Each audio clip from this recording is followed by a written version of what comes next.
Whoa! Oh! It's already live. Okay, welcome everyone to another session of DC Adventures, Midnight City, and we're gonna pick up where we left off last time. Last time the session ended with everyone in the Longswords group deciding to have a little bit of a leave. They already, after their mission was over, they kind of already recuperated, kind of got their kind of got prepped and all their like information updated from their boss and everything of that sort. They kind of got to know their base and all the things in it. But the session ended with the players wanting to leave the base to get a little bit of a relaxation and kind of a time together in a place that Geist described as the Disposable Heroes Diner, a diner that was in that was the basically the place that you guys, the Bucklers, always used to visit while before this whole cataclysm of this dome ever occurred. Back then, it was called the Heroes Diner, but these days, fitting the times, it's gotten a little extra word into the front of that old title, and the heroes. Arriving to this diner that's located in the very close proximity, still a drives away, but still in the territory of the Longswords. In the map, you can find it in the Facebook group by going to the link in the description box. There's a map that shows all the gang territories in the city, and the very center where the forge, the base of the Longswords, is located, has a surrounding area that they tend to control, that no other gangs are encroaching upon, at least not at this moment. The diner is within that area, so no worry about gang interference. You've been traveling on board the Black Cat, driven by Manny, the mysterious and thus far silent pilot of your airship, who again is wearing his ski mask with the goggles on top of that, having driven you through the city with the almost silent flying machine that you have going on there. The Black Cat just kind of sweeping between the streets and roads there, and landing in the behind, to not attract too much attention, behind this old 1950s diner that looks very much like it has this gas station-ish kind of flair to it. Very 1950s kind of a diner that everybody can imagine from seeing it in movies and such, which our heroes have now entered through the front doors there.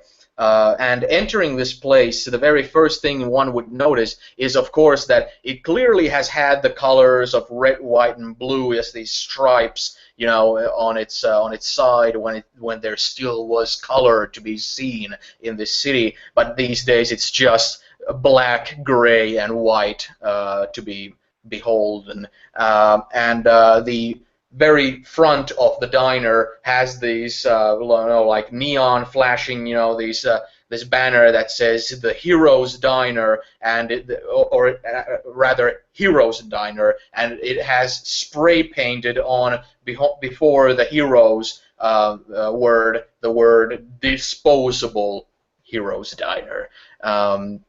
Which kind of speaks of the time. It's the outside of the diner has kind of suffered certain amount of neglect, where it's there's lots of trash, lots like broken down shopping carts on its side, lots of cans everywhere, and like car tires that clearly have been burning at one point in their existence there, and all this kind of stuff. It doesn't look very inviting, just like everything around the city pretty much. When you guys get inside, the first thing that you notice is the music that's playing from the jukebox. The jukebox in the back is playing Elmore James' Sunnyland, this kind of old blues music. He always this diner always plays either blues or rock and roll from the 1950s, and this is something very like backgroundish music.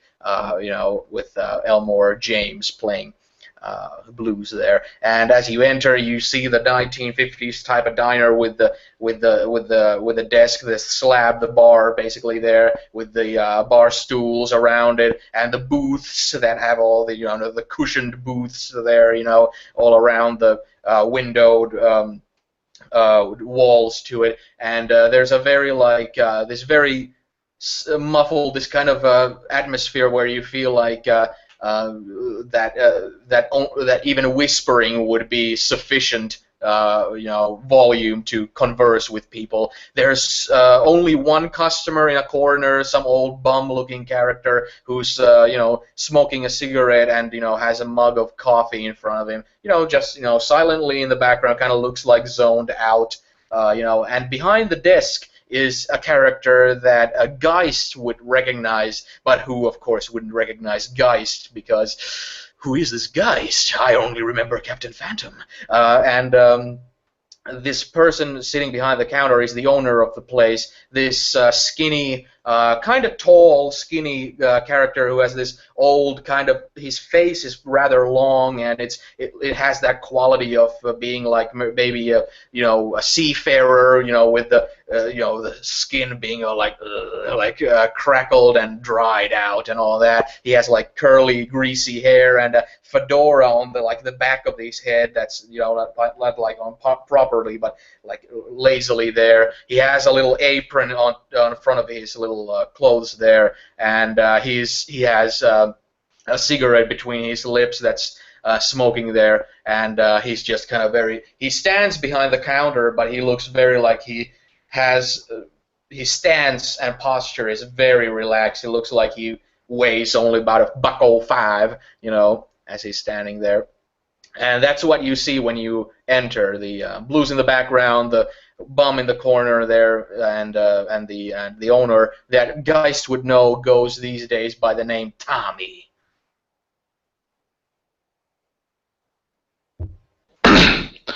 And as the vehicle comes to a stop, Geist gets out.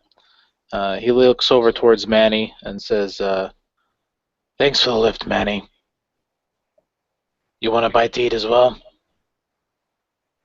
He turns his head your direction and just gives one of these very subtle kind of, and stands there and just goes again on the kind of dashboard, just kind of just pushing and turning. I present him with a similar said acknowledgement nod there, and I just turn to the others and wait for them to get on out. What a lovely place this is. I look around and look at the trash cans and the tires have just stopped burning. Yeah, atmosphere. I like it. It's one of the best diners in this city. As I get out of the car, once again the shocks lift up. I look in and they go, "Hey, thank you, Mr. Manny." And then kind of just look at him as I close the door and look back over at Geist. He kind of scares me, Geist. He turns to you with a silent expression upon his face, again unable to be read due to the cowl that covers him.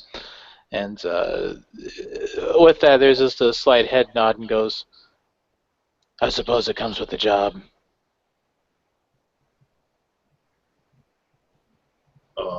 I don't want to be scary.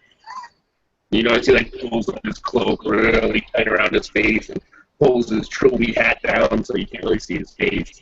He kind of shrinks as much as he possibly can to make himself look smaller. Liam goes inside and says, "Come on, guys. Let's see how good these burgers are." I recommend the gyros. They're delicious. Okay, as you guys enter, Liam, you're going to be the only one who gets to do a little roll here. You're going to make a what was it that it was called in your skills or whatnot? The magic attunement kind of thing, you know. Yeah, well, I have the skill. Sorry, I have the skill magic. Okay. So expertise magic. Maybe that's what I need to throw. But I'm also an artifactor. Okay. Hmm. But that's not. That's just an advantage, not a skill. Hmm. Hmm. Well, let's just say roll a d20. Unopposed. I'll just see what happens. Just a blank 18. 18. Okay, that's nice. When everybody enters inside, Liam gets this little vibe. It kind of has that kind of echo where you might have the idea that it's just kind of, afterthought from your intense meditation with the reflecting pool, but when you do get in, you feel almost like every step you step on the floor beyond the front door in the diner, you feel this kind of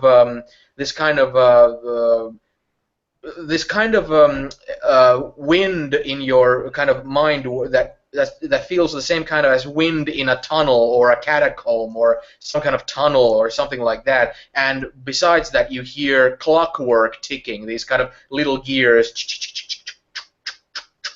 kind of. You get that kind of vibe every time you step, and you feel it in the bottom of your foot, not in your actual head, but still, it's that kind of a sensation.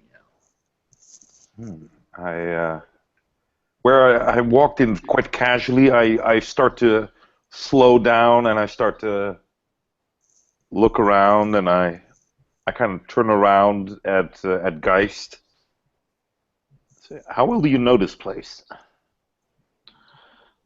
Pretty well. I was a frequent here Has many it years changed? ago. Guy steps in and he kind of looks around. Nah, place is the same as it always was.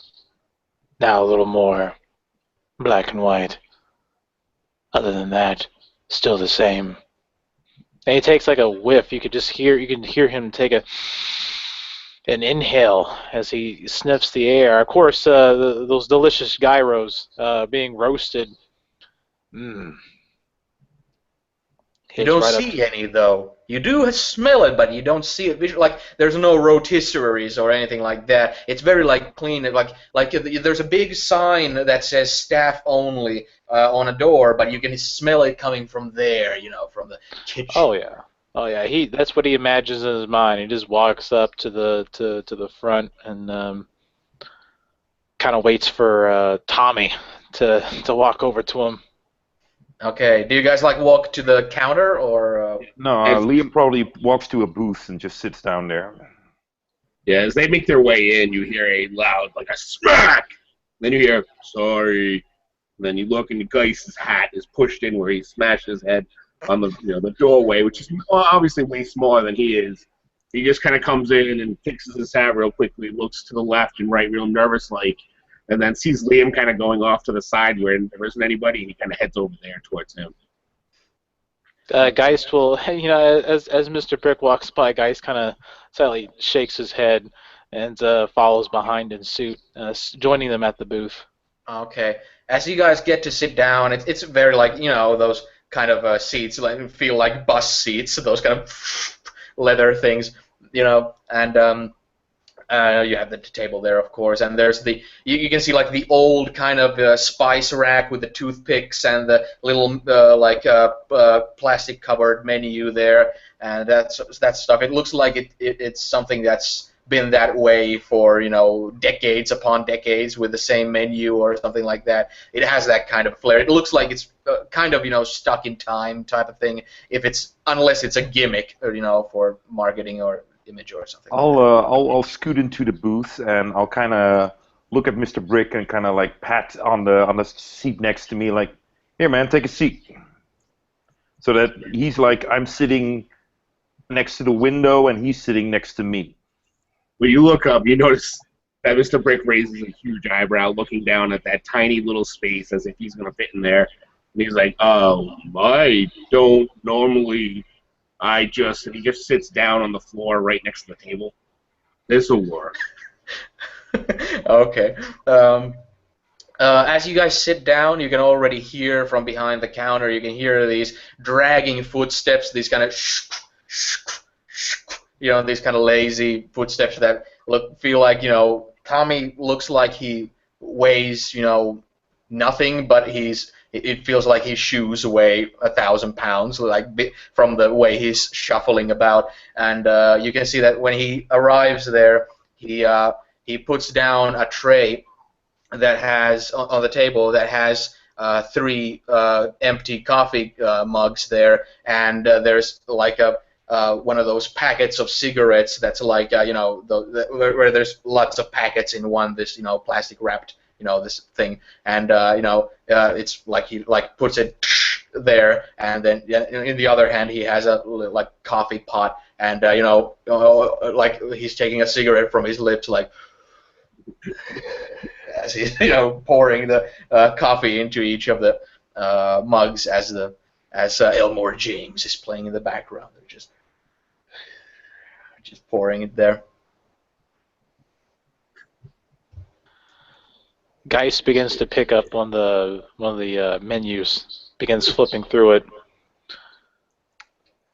Liam does the same, but he kind of puts it in front of him like there's a screen covering him, and he also grabs the salt shaker. Okay.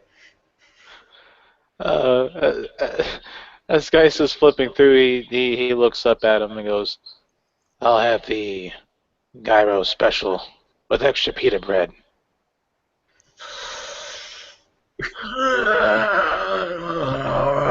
Extra pita bread.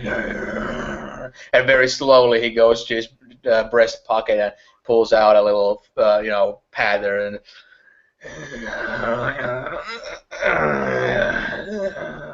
as he's writing it down there. Make that 2.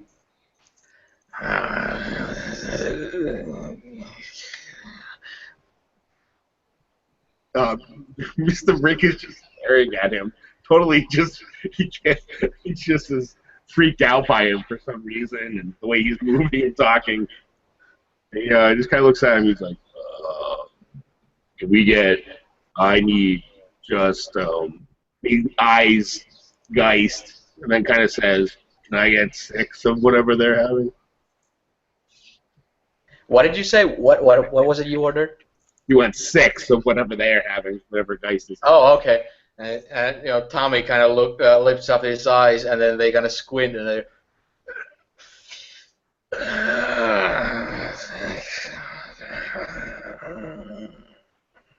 As he's writing it down. And as the 3 of you are sitting there, he kind of just flips the notepad with him, and just again like. And just shuffles slowly again, like dragging his feet as he's walking away from you, as Elmore James is playing in the background.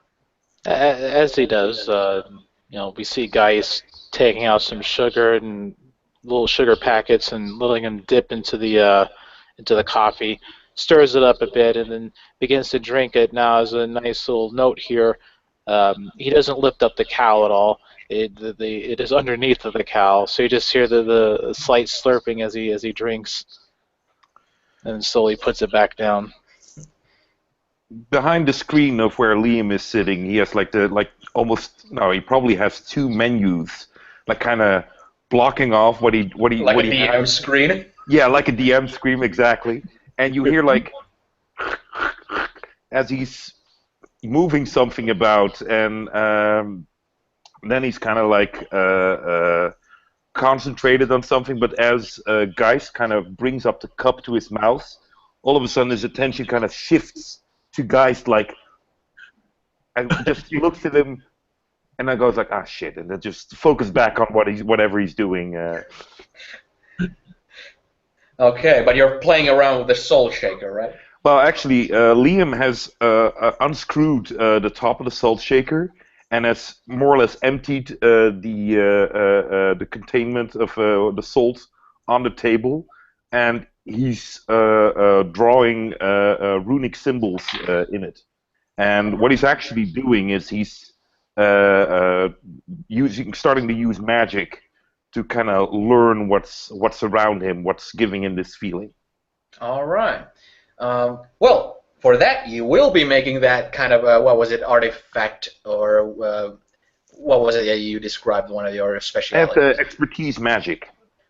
Yeah, but you had the other thing you mentioned as well that was specific to like the rune stuff, or was it like something? No. Well, I have several things that can connect to magic. So I have Artifactor, which allows me to make magical yes. items and effects, and I have the Ritualist that casts spells with rituals. Oh yeah, that's right. Okay, then in that case, go for the magic stuff. That's just the general magic. All right, that's 24.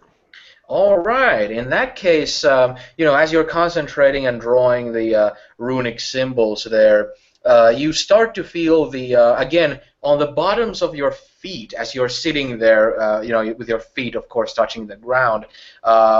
If you have one of your feet like resting on your knee or something like that, then you would feel it only on the foot that's touching the floor. But you feel the same thing again, where you feel like that the sensation makes you very sure that there's something beneath the floor that has some sort of a magic mechanism, perhaps, to it.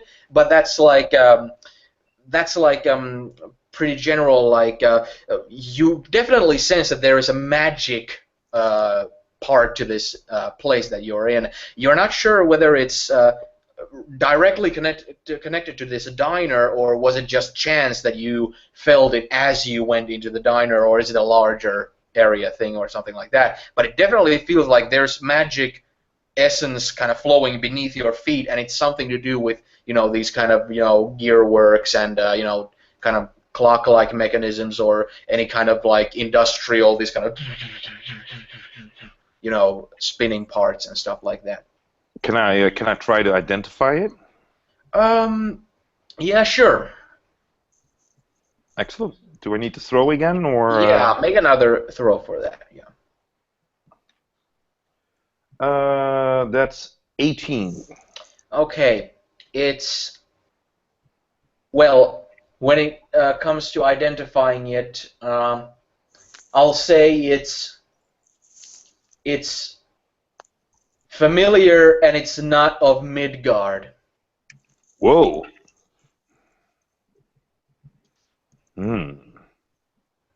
In origin, not that it's you're sensing it from another plane of existence, but it's definitely in this plane of existence. But it's not like familiar magic from Earth. It's like magic that you recognize from being foreign, but being foreign in a sense that you understand when it comes to these different worlds, according to Norse mythology, that your powers are based on. And do I know what it does? No more than that, really. How long? How much time has passed? You did see that Tommy went through the staff-only door right before you started to feel these things stronger than before. How much time has passed while I was doing this? Well, let's say it was something that required concentration. Let's say that if no one disrupts your concentration, something like maybe like 15 minutes or something like that. Or rather, let's say it takes all the way to the time when you receive your food. How about that? It's fine, yeah. Okay. So Liam is uncharacteristically quiet, and he's just kind of leaning over the table and kind of like behind the DM screen. Yeah, behind the DM screen, and he's just moving his fingers about in his hands, and he just whenever Geist takes a sip from his cup, there's this moment where his eyes just dart up and they just sink down again, and just he didn't again continues his work. Okay. For Geist and Mr. Brick, there's of course going to be a little bit of time before the food arrives, where the two of you have time to yourselves, where it clearly looks like Liam is up to something that, much like before in the mansion or in the forge, where he looked like it's not something you want to disrupt. As the music plays in the backdrop, Gaius sort of like relaxes into the seat a little bit more. The leather slightly creaks a bit as he does so, glancing back over towards Liam, saying that he's doing something. And you see his cowl just turn towards him for a bit. Again, the silent stare, and then turns right back towards you, Mr. Brick, again with the silent stare. And afterwards, takes another sip, and then says to you, "So, Mr. Brick, how long have you lived in this city?" You notice as you're looking at Mr. Brick, you see he's ever so daintily picked up the coffee cup and just brought it to his lips as you ask him that. And he takes a sip, and his face scrunches up in disgust and places it back down, and he seems to be looking around. Then he looks back, he's like, "Oh, well, I've lived here all my life."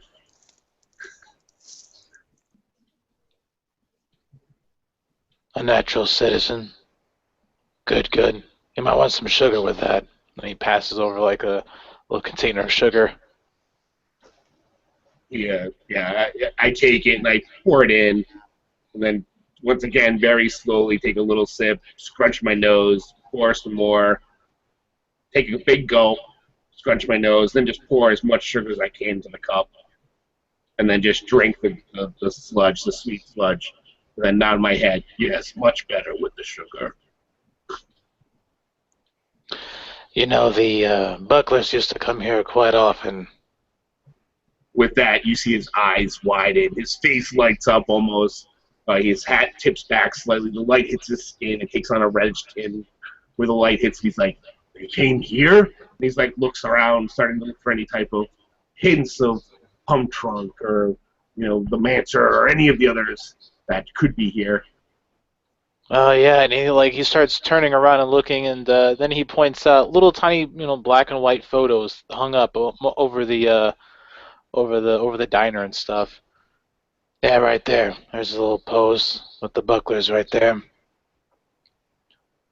Having not noticed that immediately, I stand up and make my way over towards the pictures, and you kind of hear like a gasp. Oh! It's like, this is all of them together, and they're sitting right over where we're sitting.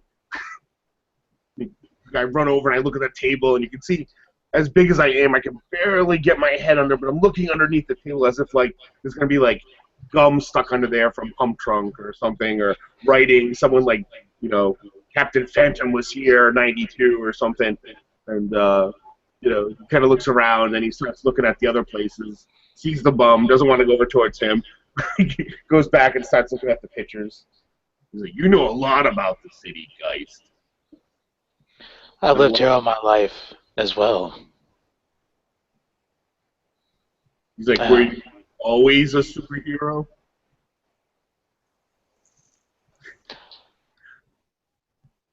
A little bit, yes. You could say that. It's definitely in the blood. That's good. And he kind of you see him kind of slumping. He's like, "I wasn't always good. But I read that. I read that in your report, Mr. Brick." With that, he turns his head, and I mean, if you look at him, he's in shock. Like, he can't believe it. He's like, "You know? I'm not like that now, though. Does Liam know?" And he's like pointing a massive finger towards Liam, who is obviously isn't paying attention. If he read the reports, perhaps. I wouldn't worry about it too much, though, Mr. Brick. You seem to be on the up and up, as it is for now. he kind of moves over to the table, sitting down once again, and kind of scrunching closer to you so he can whisper. He's like, not that that's an excuse, but I wasn't. I was told that the men were bad. And at this point, Geist begins to piece together some image of his mental faculties and how he's this childlike innocence, and yet he looks at with the thing that is clearly not a child before him. But Geist sort of just nods his head silently towards you. That's understandable, Mr. Brick. Yeah, and as you, of course, when you look at Mr. Brick and listen to him, one of the most endearing parts about him is his sincerity. He clearly is being sincere with his intentions and thoughts and the way he expresses himself. So you don't get any sense of this kind of that there's a bloodthirsty killer just masquerading as this kind of a dopey kind of character. It's you get that kind of vibe where he feels he emanates that kind of trust where you can trust him to do what he perceives to be the right thing. At least try his best. Definitely. And with that vibe in mind, he looks over at Mr. Brick again. Not everybody that was a part of the Bucklers at one point had a clean career, per se. There were quite a few members that had less than reputable pasts, but managed to make themselves out to be one of the best heroes around.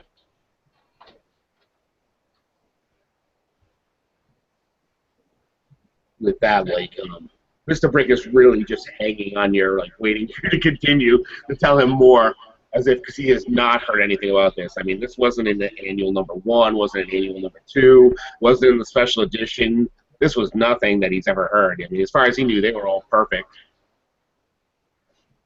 from the media. He turns to you and then he's like, well, you do know about the other previous members of the Bucklers, right? Oh, of course. I remember them all, from the comics. And then a little bit of TV that I caught, off and on. When I was, yeah, a little bit. Another sip of coffee Geist takes and looks towards him again. What was his name again? Ah, yes. El Diablo Gigante. One of our more extravagant members. Bit of a wrestler, likes to be a bit of a showman. Always known for being the crowd's eye.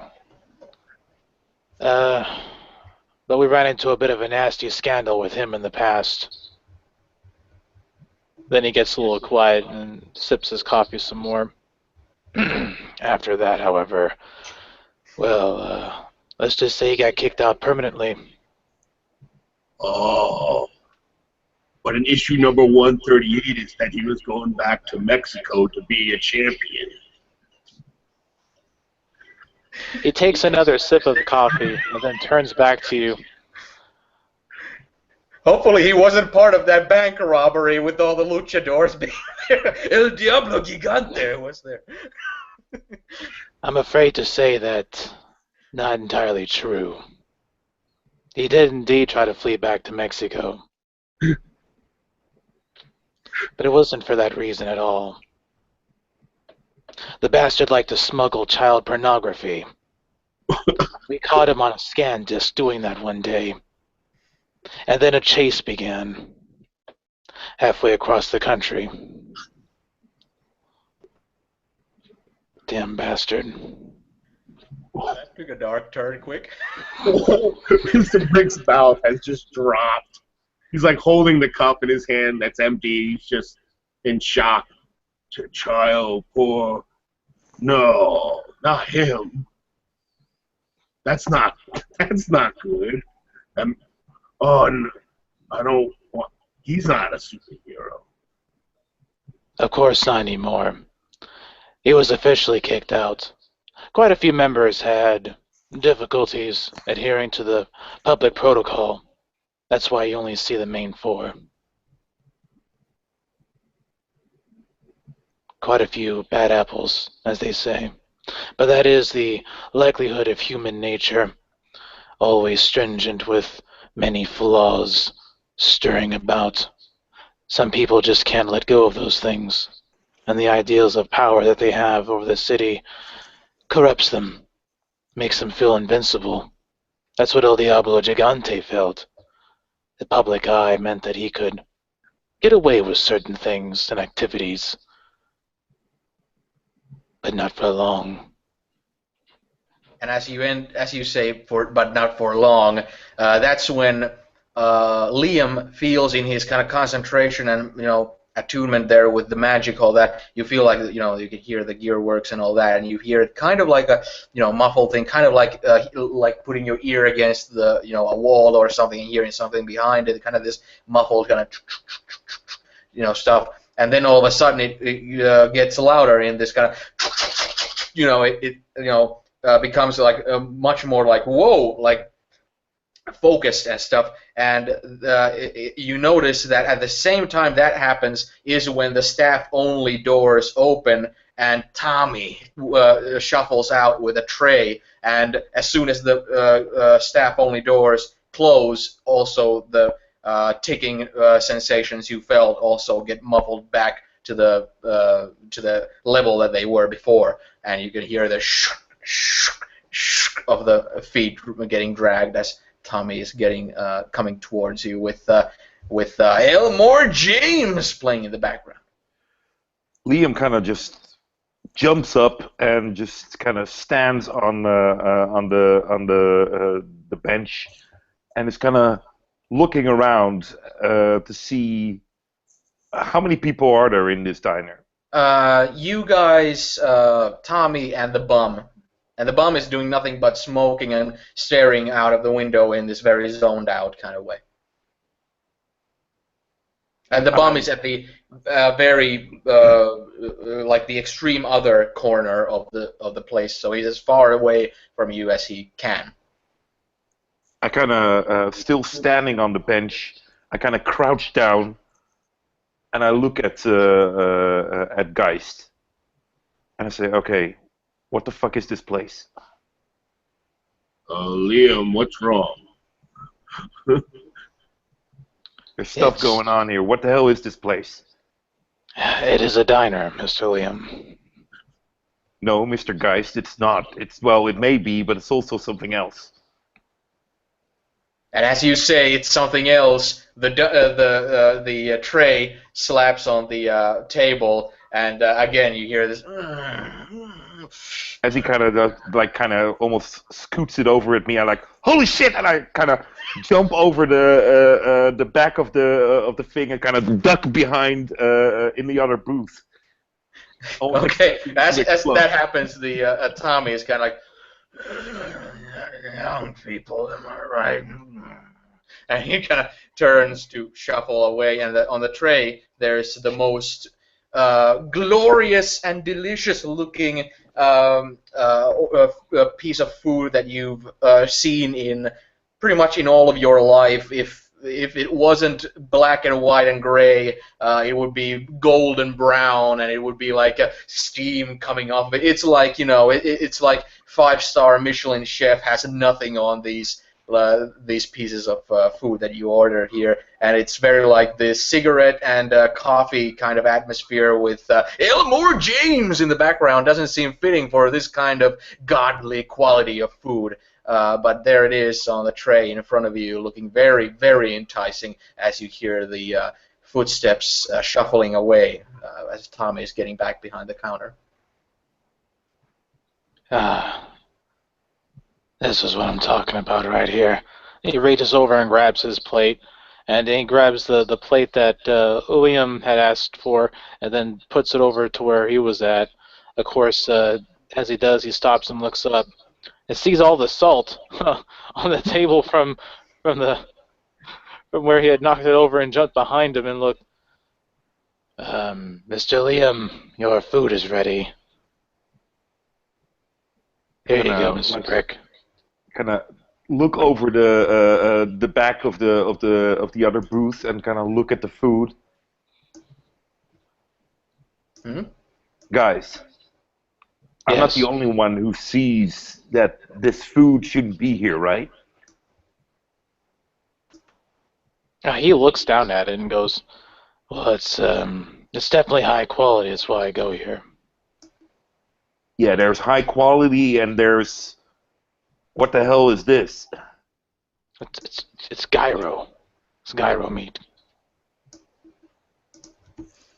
I look at the guy behind the counter and kind of step out of the booth and kind of Okay, walk he's towards just him. he's just with his kind of he's standing there not leaning on anything, but he looks like he's leaning on something because of his posture, and he's sucking on that cigarette with the ash being really long and just kind of drooping down from it. He's just with his squinty eyes and long face, and at times when he's taking the cigarette off, he's kind of like, and he has like when he has huge teeth, like not huge like supernaturally, but just he has a huge mouth.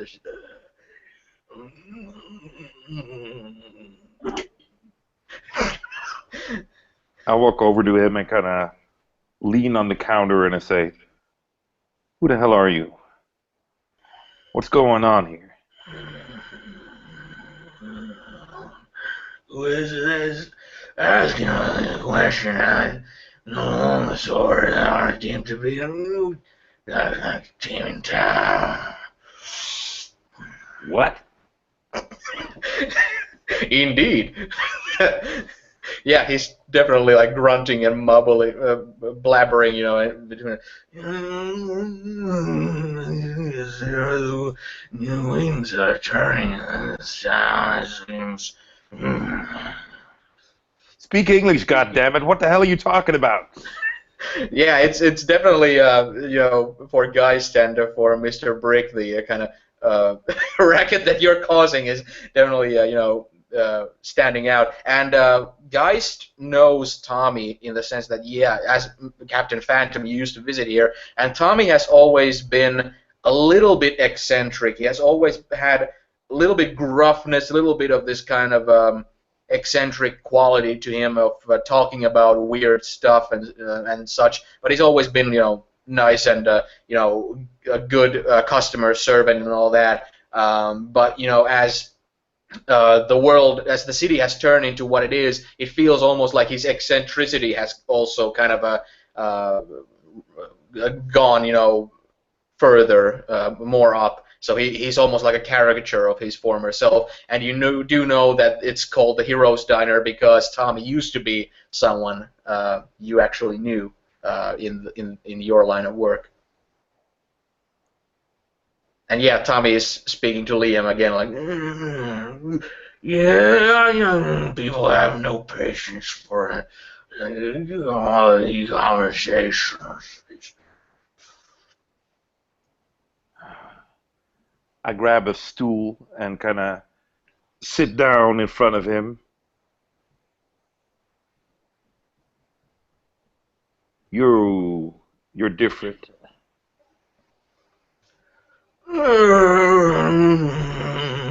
Everyone's an individual. What ritual? Individual. Ritual? What the heck? Stop smoking and talk to me, man. He takes a new packet from like you can hear the rustling of a plastic wrapper around those like packets that just as he takes a new like one of those soft packets that you have to like thump on your hand and he just. What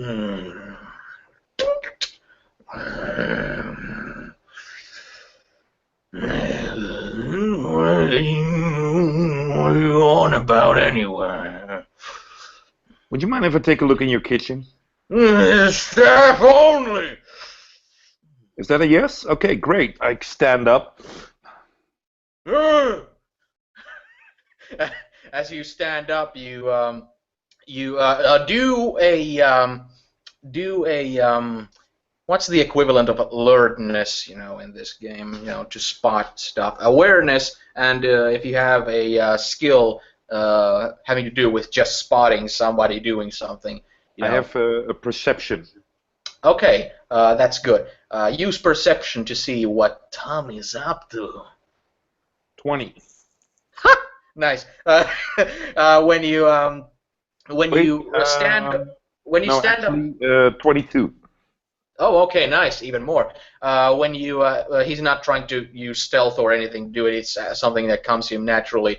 When you stand on the desk, you see that the hand that's not holding the cigarette goes to the desk, and you can see that his fingers, like his index and middle finger, make a line, and his index finger lands on the middle of one of those lines.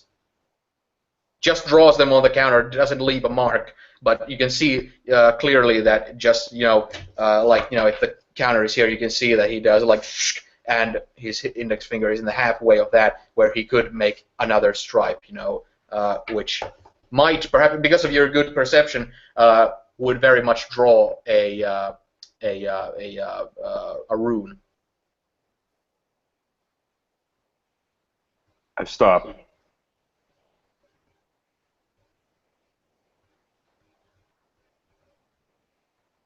My mind is kind of like, who are you? There's no need for rash introductions in such an aggressive manner, wrong boy.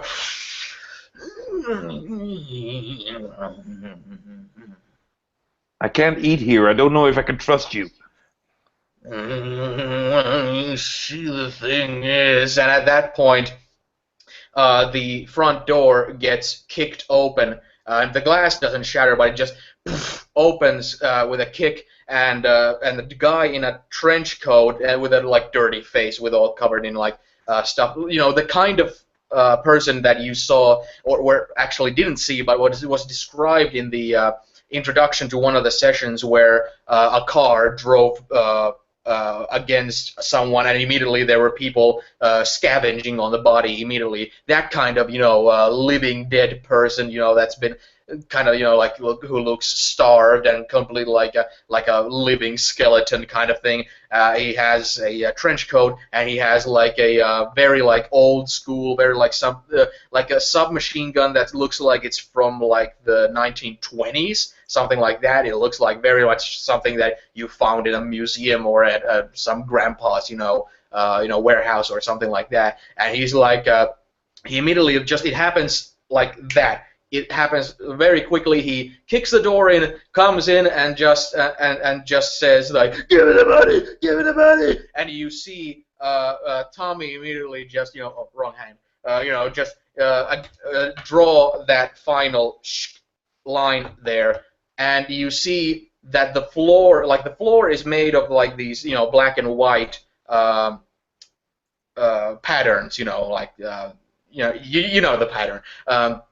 They immediately open up in this, and underneath you see these gear works, just these oiled up coppery gear works and rolls, and these kind of steam engine and the guy immediately just drops down and immediately just gets squashed between two rolling gears, just and the door closes, in front of him, and Tommy's just, doesn't, his face doesn't make any, his expression is exactly the same, just as Ilmore James plays in the background. Holy shit! I look at this guy behind the counter. I look at Geist and Mr. Brick, who are just eating or something. Well, probably not now. Well, but what the? Well, Geist was about to take a bite, but then as you were up there, he stopped taking a bite. He's just been staring, just looking over in your direction and intently, and then looks back over where that guy was, and then as he does, he just looks over at you. Mr. Liam, your gyro is getting cold. What?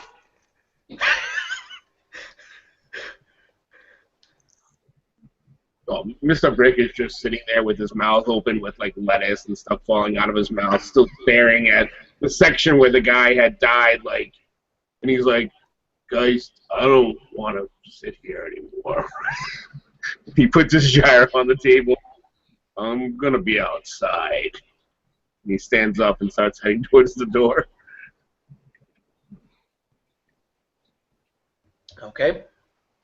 As you head towards the door, the floor feels just as solid as it ever did. It feels like it's on top of concrete that's on top of like completely solid soil. Nothing feels hollow, nothing like that as you walk on top of that floor there. I grab a napkin and I grab a pen and I start writing something down in runic symbols as I kind of shove it towards him, and it kind of it says if how tall is he? He's about your height, but he's really skinny. All right.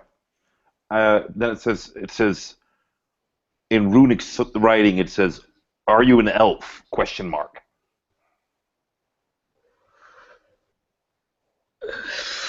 And he blows smoke in your face. Fuck you. Oh, so you can talk. That kind of talk, get the fuck out of my diner, boy. So you're a dwarf.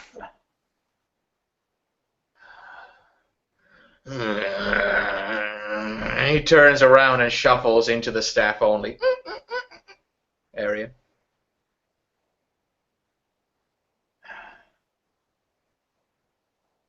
I look at Geist, who's still sitting there, and I look at him like, "You're perfectly all right with this." I used to eat here a lot. You often saw people fall through the ground and being mushed up like... Whoa, wait a minute, you... Where does this meat come from? Oh my god, I'm gonna be sick! I'm just gonna lean onto the desk like... You never ate your gyro, you're the only No, one who but hasn't. just the idea is like Liam is just like, holy fuck! How much of that did you eat? Mr. Oh my god, Liam. Mr. Brick had like 4 of those portions! Mr. Liam, I can assure you that he's not resorting to any cannibalistic qualities in serving customers in that fashion. He's a very good serviceman, a very good cook, chef, whatever you want to call it. But he doesn't use people. This is real ingredients, fresh and delicious. I'll also mention that the character, like the superhero name you mentioned on Facebook, Phil, that all applies. The only thing that doesn't apply from what you suggested is his powers and his like any kind of backstory or anything like that. But the name and the the name you know him by and all that applies. He's a retired superhero. What? Used to go by the name the Junkyard Dog. Seriously? Yes. Now you're telling me this. We had an entire ride over here, and now you're telling me that he's one of you? I didn't think you were just gonna react this way. Besides, I didn't know what you were sensing. What the hell is going on here? I never really bothered to meddle in his affairs, so as far as this place is concerned, I really don't know. He does like to keep that private. But you can rest assured, he is a hero. Done the city a lot of favors. What, like And now this you're retired. El Muchidoro kind of guy? No. He is not like El Diablo Gigante, if that's what you're suggesting. He is retired. Just the years got to him. God damn it, I hate you guys. Damn, you are such a... Ah! I'm not eating that, because it's probably made out of human, and I want a burger. Is there a McDonald's around here or something? He looks down and looks back up. Yeah, probably down the street. There are vendors. I grab my money. How much is this thing? I mean, you got the menu right up there. I squat down for money. Guys knows that heroes don't get charged here. I put down money on the counter and I walk out. But wait, Mr. Liam, heroes don't. Ding, ding, ding, ding, ding. Get charged. As after Liam walks out, you can just see the bum in the corner who's been zoning out. He all of a sudden just on the ground and just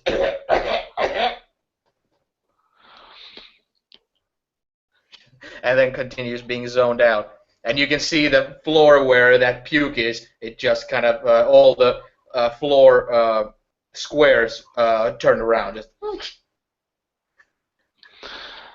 You know, after all that happens, after everyone leaves, Geist is just sitting there. Elmore James is playing in the background, and he's now suddenly, annoyingly, tapping his fingers on the table. And outwardly, he just starts talking to himself at this point, and he's like, well, this was not what I expected.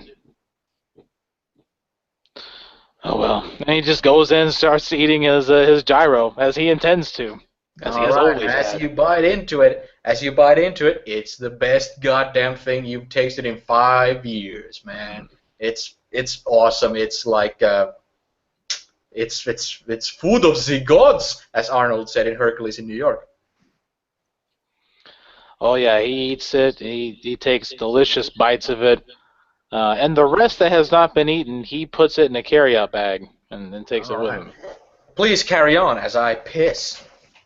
As I pretty much come outside, I look at Mr. Brick and say, congratulations, buddy, you just ate human. You come out and you see him.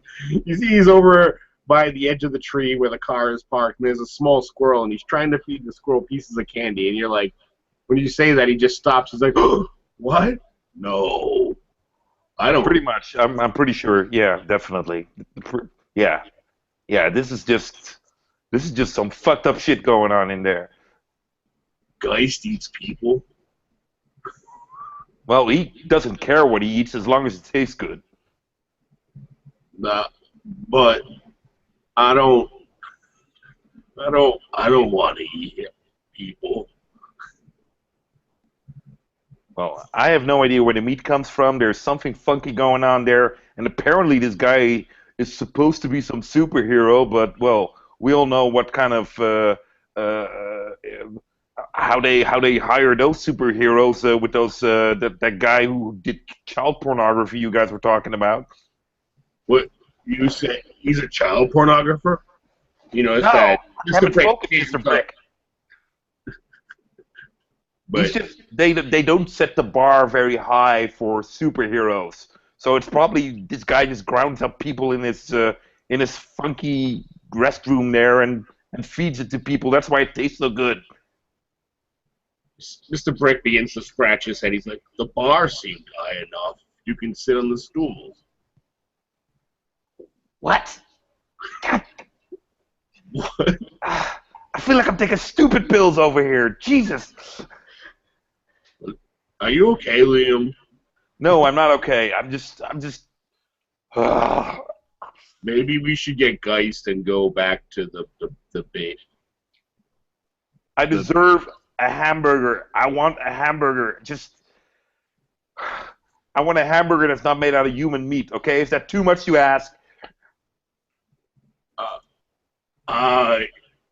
You see Mr. Brick's face. He's perplexed. I don't know. I just eat hamburgers. I don't know what they're made of. You see Geist walking out of the diner with a bit of a carry-out in his right hand and a gyro that he's still eating in the left, obviously underneath his cowl as he does so.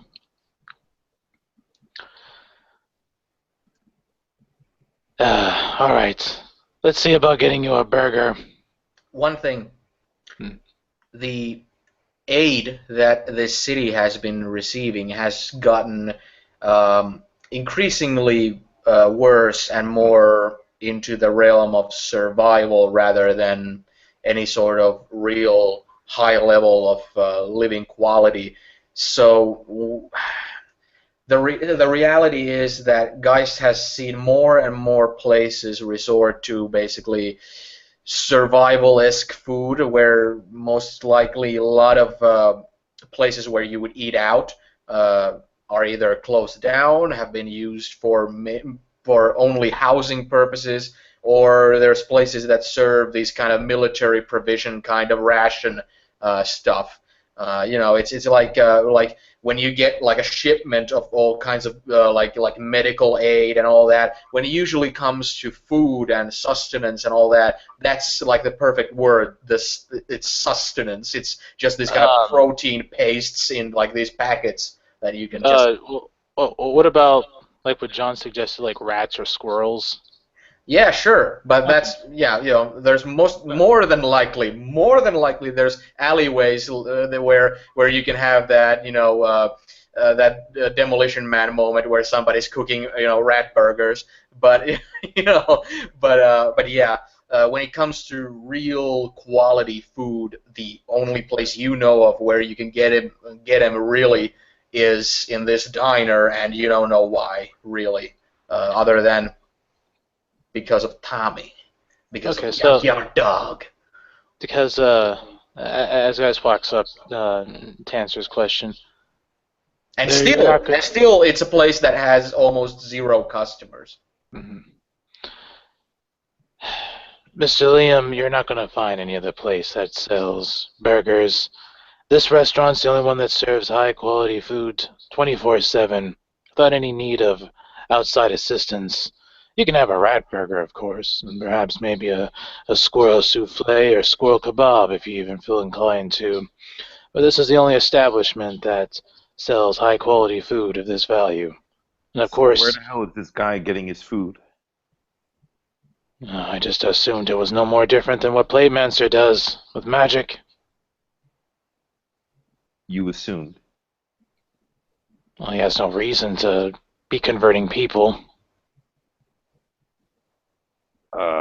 Except for making food. Why would he do that? Why would you come there and eat it? Because he is a retired hero that has a want of making a restaurant diner. Why would he not charge for perfect food if there's no food in the entire fucking city? Heroes eat for free. Everyone else still has to pay. There's nobody fucking in there I know, business has been pretty bad for him. because he has the best food in the city. Am I just? What's not making sense here? A lot of people don't know have about any this money diner. to Some pay. guys say don't come and eat here. A lot of people don't have the money or the resources to come and eat the food. As a result, I saw the prices on those boards. They're not that damn high. you saw that guy that came in with with the old style machine gun. Yeah, like a meat delivery. Uh-huh. I don't want to eat any people. It's not people. His junkyard dog, he has an impressive resume of saving the city many times over. Yeah, because else his meat supply would shrink. He doesn't eat people.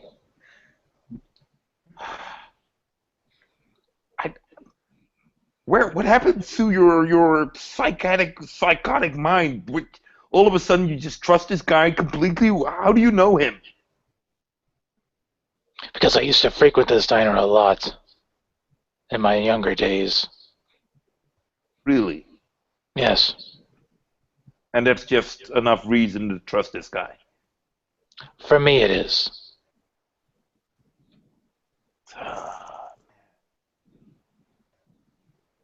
As he says that, like he just takes another bite of the gyro. Wait, you have takeaways? He holds up the bag. All right. Do we have like this laboratory or something? We should be able to find out what this stuff is made of. Be my guest, Mr. Liam, and he hands you the bag. There's plenty of gyro meat in there for plenty of analysis. And Liam's stomach still goes. You hold the bag. I'm good. I'm good. Just let's bring it to the forge, okay?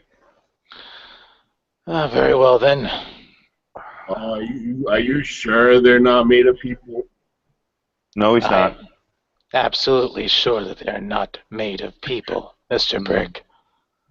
I wouldn't have brung you all here for that purpose.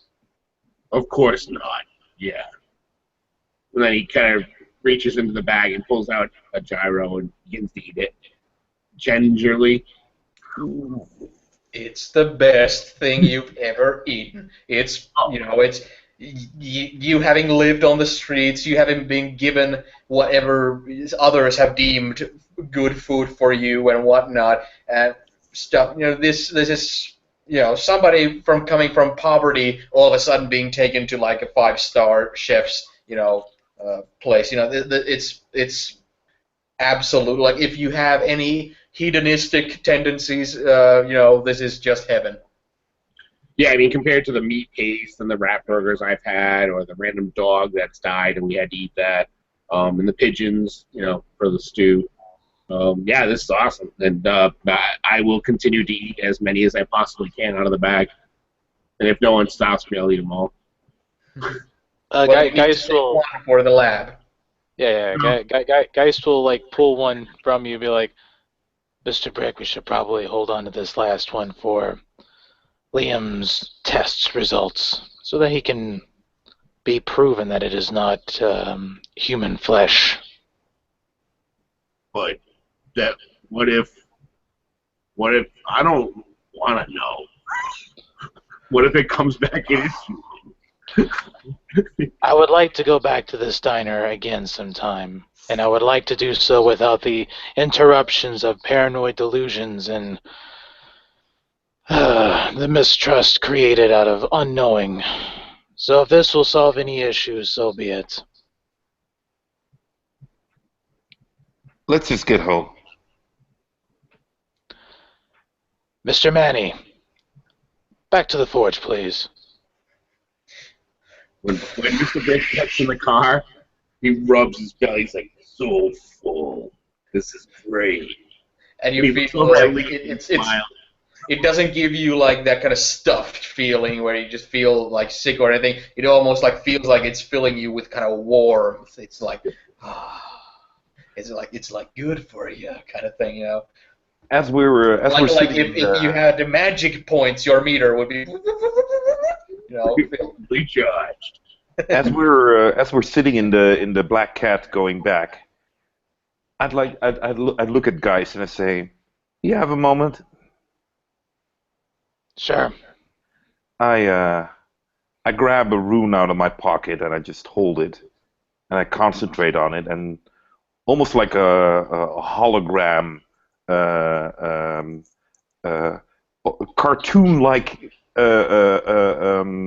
images of both me, Mr. Brick, and Geist appear, and they're kind of sitting there and they're having this conversation in cartoon-like versions of themselves with their voices, and I'm replaying as Liam remembers the conversation going about killing people, and where Geist is like, no, everybody's corrupted, everybody has to die because they're all evil and nobody can be trusted, and they're all, and it's as Liam remembers it, so it's like he's like almost with this angel-like aureole around him, like, oh no, people need to be saved. And you see Mr. Brick like, oh, we killed people, it's good, oh, it's bad. And Geist is like the one that says like, no, you can't trust anybody. They all have to die. They're all evil. Nobody can be trusted. This city corrupts everyone.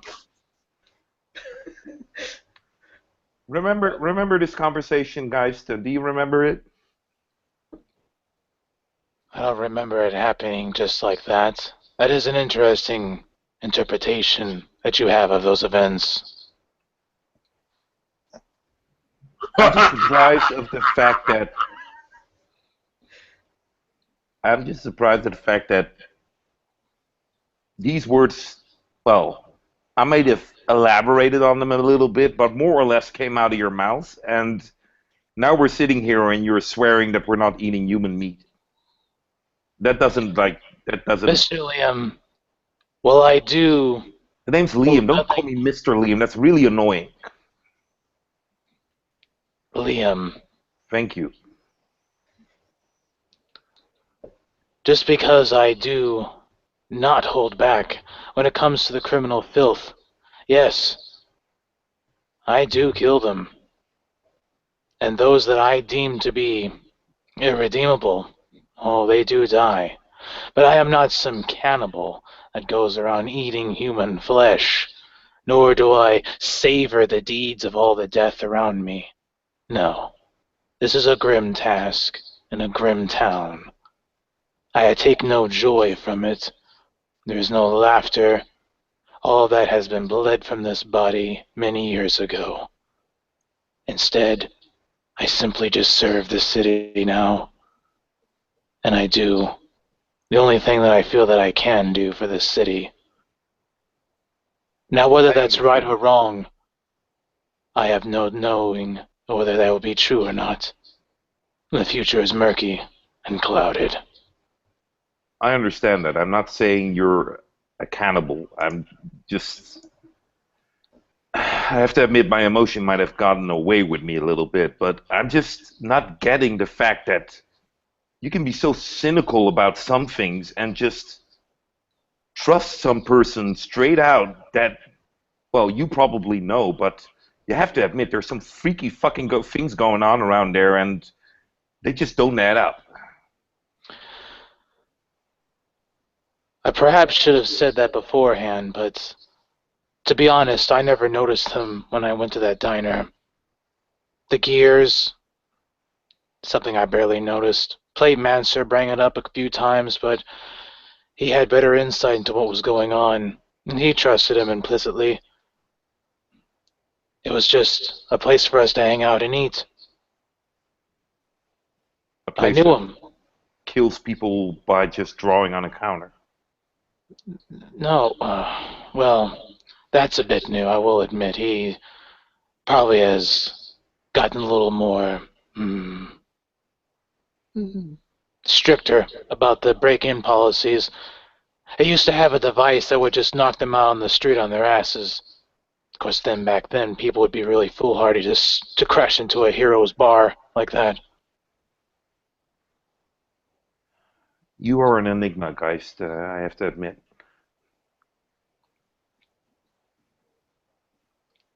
He kind of just stays silent after you say that and then looks up at you. Yes. I don't deny this.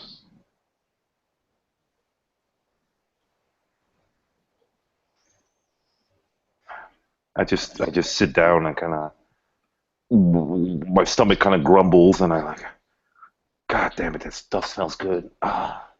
As you're thinking about that, and as you're kind of leaning, I'm guessing Liam would be sitting so that there's like one of the side windows would be like next to you there.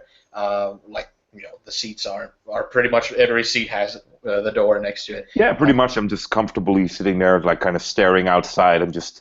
Yeah, as you're kind of, you know, staring out and, you know, feeling your stomach rumble, all of a sudden you're kind of startled because an eagle owl, you know, those owls with the big eyebrows that look like they have that kind of like evil face like on them, like that grim look, flies and attaches its legs on the outside of the window of the black cat as it's just flying. All of a sudden, just flap, flap, flap, flap, flap, clack on the window where you can see the bright eyes where it's like gray in every other way, but you know, those bright owl eyes just looking at you as it's just keeping itself steady in the air as as its talons have kind of attempted to clamp on the side door there next to you.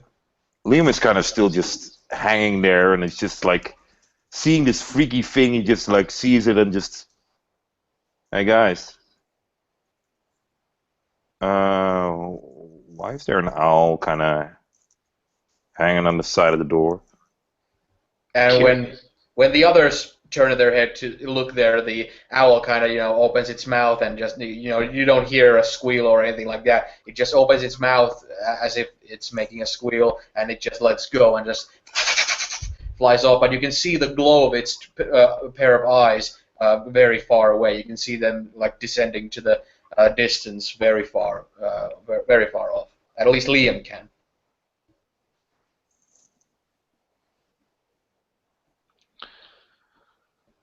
There's been reports that due to the environment inside of this city, animal behavior has also been adjusted. More on edge, more likely to attack, also due to the starvation involved. Oh yeah, that's probably it.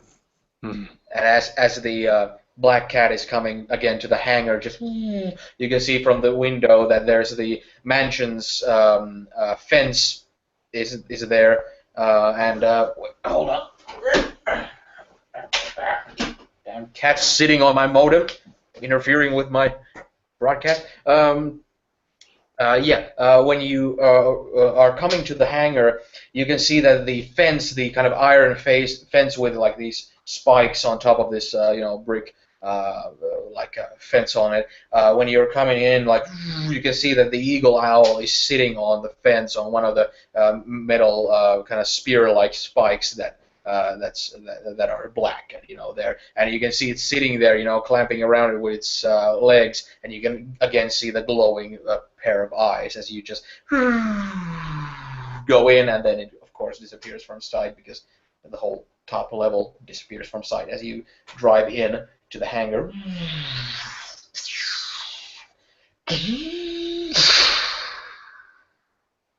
And there you are. And again.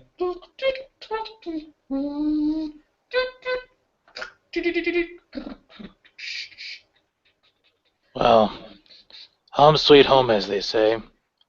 Would you like to perform your tests now, Mr. Liam? Sorry, Liam. I don't know how to do tests, so do you have somebody for that? He kind of holds the bag there for a moment. Yeah, we do have a chemics lab. We'll take it down to those guys. But there's no chemists there. There's no staff in this place. Oh yeah. He knows that fully well. It's just saying that in his mind as if there were, and afterwards he'll kind of just take the bag and walk off with it. I'll get it looked at. All right, great. We'll see what comes out of it. Is there a kitchen? There was a kitchen in the mansion, yeah. Absolutely. Then I go over there. Okay, as everybody kind of gets off of the black cat, also, Manny gets off and again just takes the goggles off and takes the ski mask off and goes again to, work on some project he was working on there on the work desk there on the hangar. But what about Geist and Mr. Brick as Liam is heading towards the kitchen? Geist is going to head down to like the lab basically, and he's just going to perform some tests and stuff. But really, he's just going to walk over towards one of the devices they used to use that would just scan or something, and just not really without much knowing, just see if it's just see what meat it is made out of and stuff, without really knowing any of the actual testing methods behind it. Though he does have some investigation. Yeah, he has investigation, but really, his background is being a police officer, like a street cop. Mm-hmm. And when it comes to being Captain Phantom, I would expect that he always has relied on Platemancer to do these kind of analysis things. Like I would expect that your investigation is very based on like crime scene investigation and that sort of thing. Oh yeah. That's why he feels completely out of his element. He's just holding the bag, thinking, "How am I supposed to figure this one out?" So he's just gonna probably go find Vaslovich. Okay. You don't know where she is, but she's always reachable through radio contact. Oh yeah, that's what he does. He just gets in contact. He goes, Vaslovich. Vaslovich, do you read over? Vasilievich here. What's the problem? Do we have any labs that we can test for human flesh and food? Well, we have the laboratory facilities in the forge. Those are all ripe for use, but there are no professionals there for our use, really. The machinery is very high tech, such that I am myself not trained to use them sufficiently enough. But what is the nature of the problem that you're having here? Liam suspects that the gyros from Disposable Heroes Diner is somehow made of human flesh. Quite an incident was made. Suffice it to say, they won't eat none of it unless they get to prove that it's not human flesh. Well, fine. Well, just go to the laboratory. You won't need much more than you will need the high-level microscope apparatus that's located in the left corner of the laboratory there. All you need to do is follow the instructions that have been listed on the wall to turn the machine on. I will send you all you need for instructions on making a sufficient analysis whether or not it's human flesh, but you will have to hold on for a bit. I will send the information your way as soon as I can. Thank you, and apologies for the minor disturbance. Not a problem. Over and out. And with that, Geist walks down to the lab and stuff. But of course, he is extremely annoyed at this point that he is doing this. He's kind of grumbling underneath his cowl as he's doing this. Like, I can't believe I'm doing this right now. I can't eat a goddamn gyro in this damn city anymore. Okay. While you're doing that, what's Mr. Brick doing? What did he do when stepping out of the Black Cat? Yeah, Mr. Geist. Mr. Brick never stepped out of the Black Cat. As in the past 40-something years, he's never had a sensation of being satiated and full. He's always scrimped and scrounged for any food he's found. And this totally overpowering energy that's flooding through his body, he's just passed out in the back, almost euphorically, not paying attention to anyone or anything as they all climb out and they have their discussions as they move.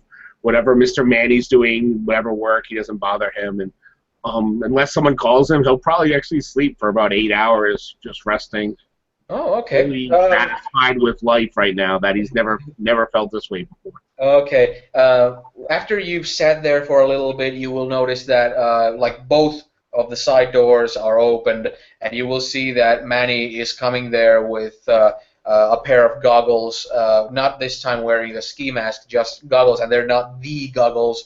They're just basically like workers like goggles, and he comes there with like a blowtorch and stuff, and he kind of looks to your direction, and without like making any expression, he just kind of goes back and then comes back and puts a welding mask on your on top of your face, and then just starts to fix the spot where Liam had cut the piece of the side off when Cop Killer had grabbed it with her fist back in the day. Okay, but there you're resting. I'll return to your resting in a bit. First, Liam, you were heading to the kitchen, right? Yeah. Liam is just making some sandwiches for himself, and Bread doesn't last, buddy. It's there's no bread, there's no lettuce, there's no cheese, there's no ham. There's calorie buddies, there's survival food, there's military provisions, and there's jugs upon jugs of water. I hate this place. I kind of grab one of those things and I look at it. Or like They're in energy like bars or cat something. food packets where you gotta like peel the top off and kind of squeeze it to your mouth.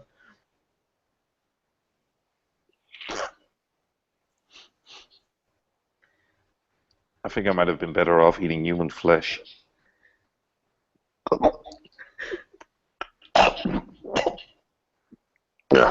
Cat food is a good comparison. I kind of take another packet and walk out, and probably will go to my room. Is there a balcony on my room? Sure.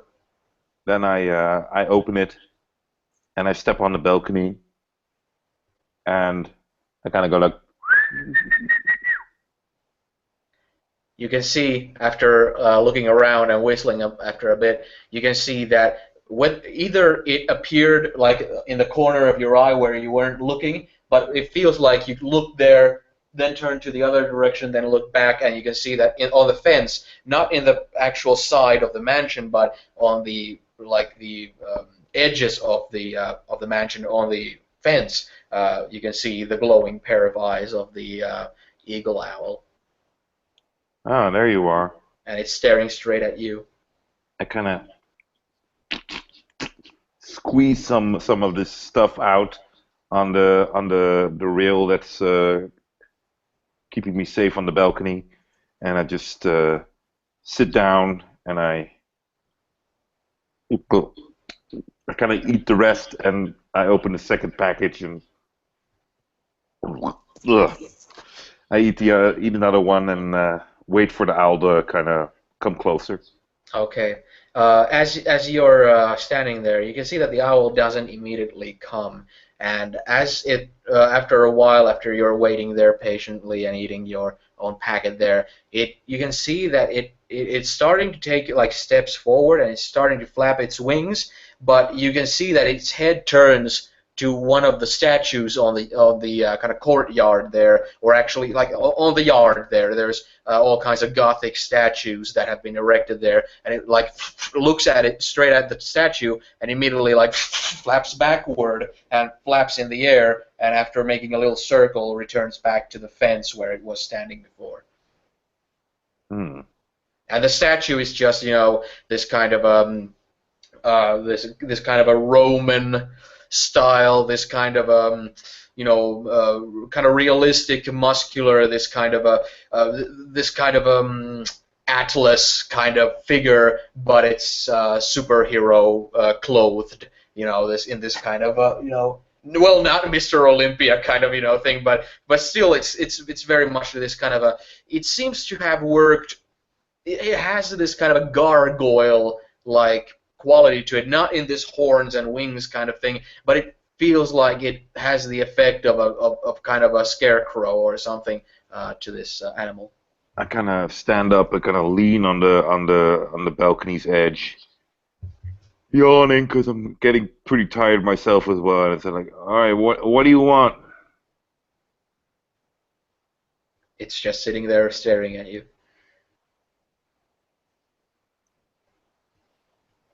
I kind of wave at it.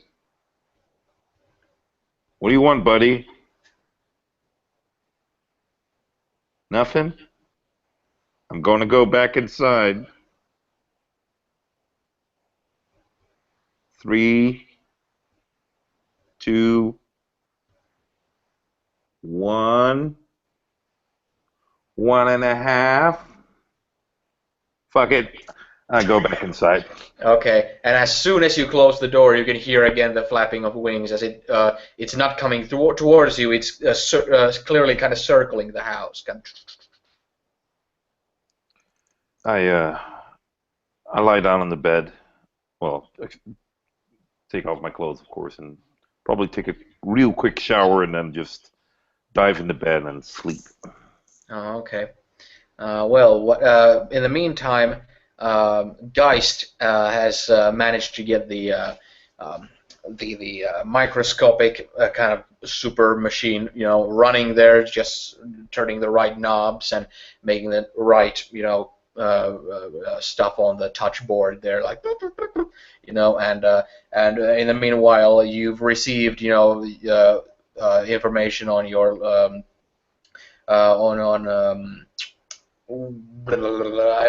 well, I'll say in the laboratory there's a computer that just kind of flares up, and there, you've received the instructions from Tanya Vasilievich, your boss, and they're very like generic kind of how-to step-by-step stuff for the layman reader, and yeah, you have all the ingredients you expect you'll require for this little thing to work out. Yeah, so as Guy's just sitting there working over the machinery and stuff, he starts inputting the commands and doing the necessary precautions and begins testing. And as he does so, he is utterly mumbling under his breath, "A lot easier, please, man, send them over here. I'm not to do all this stuff, and not gonna sit here and make sure that this goddamn gyro meat isn't some stupid ass human flesh. I can't believe I'm doing this crap right now." As he's sitting there just typing away angrily, the computer begins to read out this,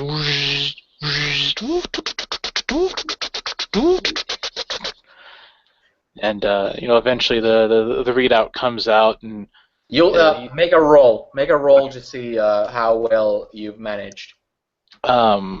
what do you want me to use for that?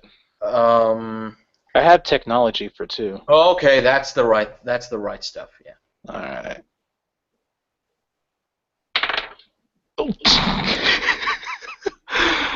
All right. I'm going to show you all right here what I got. Got the ye old 1. Oh, god damn it. Okay. Well, I'm telling you, it's human meat. They just rate human. No,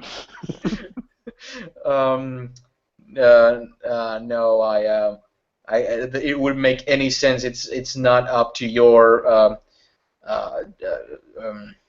it's not up to basically you messing up so that it would come up with the result of human. When it's not human, it wouldn't come up with that anyway. It's just that you simply fail in this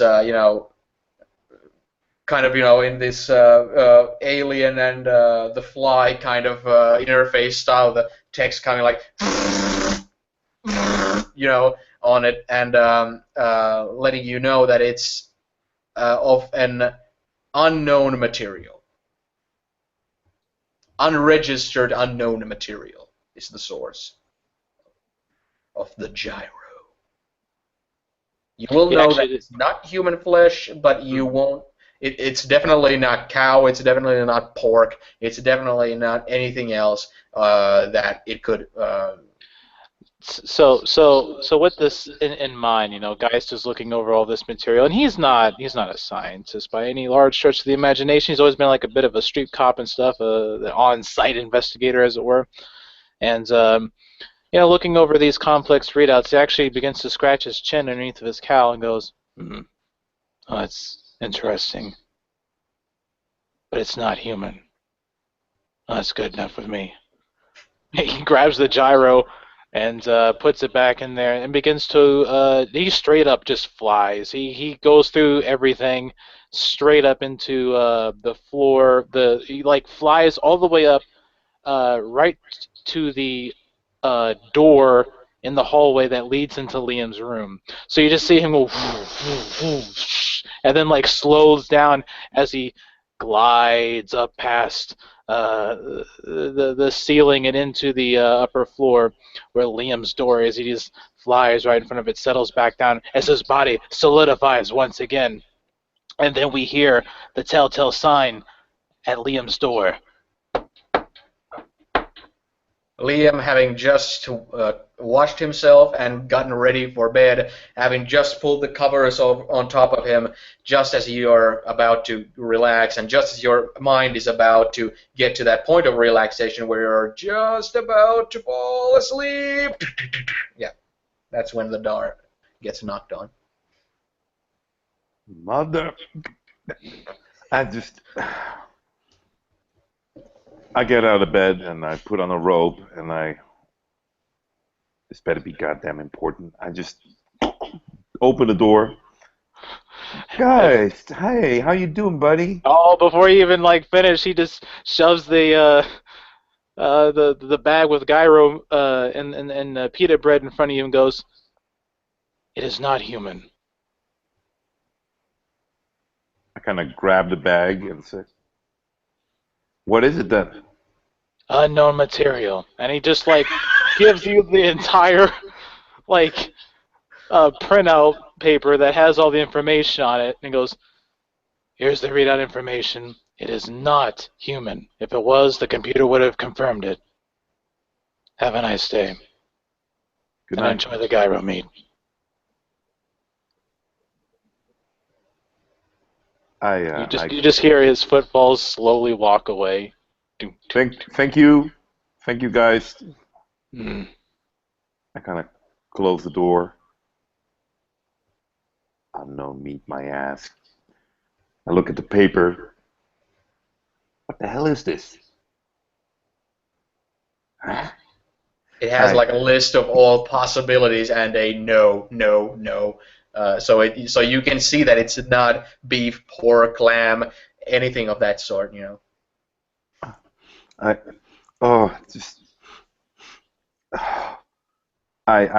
open the balcony door and kind of put it on the balcony and close the door and just go back to bed. Okay. Well, what about Geist? All the other two have already gone to sleep. What about Geist? What's his plan? Geist will find himself, albeit a little bit frustrated, but his belly full and with delicious food. Delicious gyro meat, probably made from Griffin. Who knows? It will just float down to his chambers, and as he does so, his chambers are quite dark. He just sits there, and a little bit of a little fireplace where the fire is being kept, nice and crackling.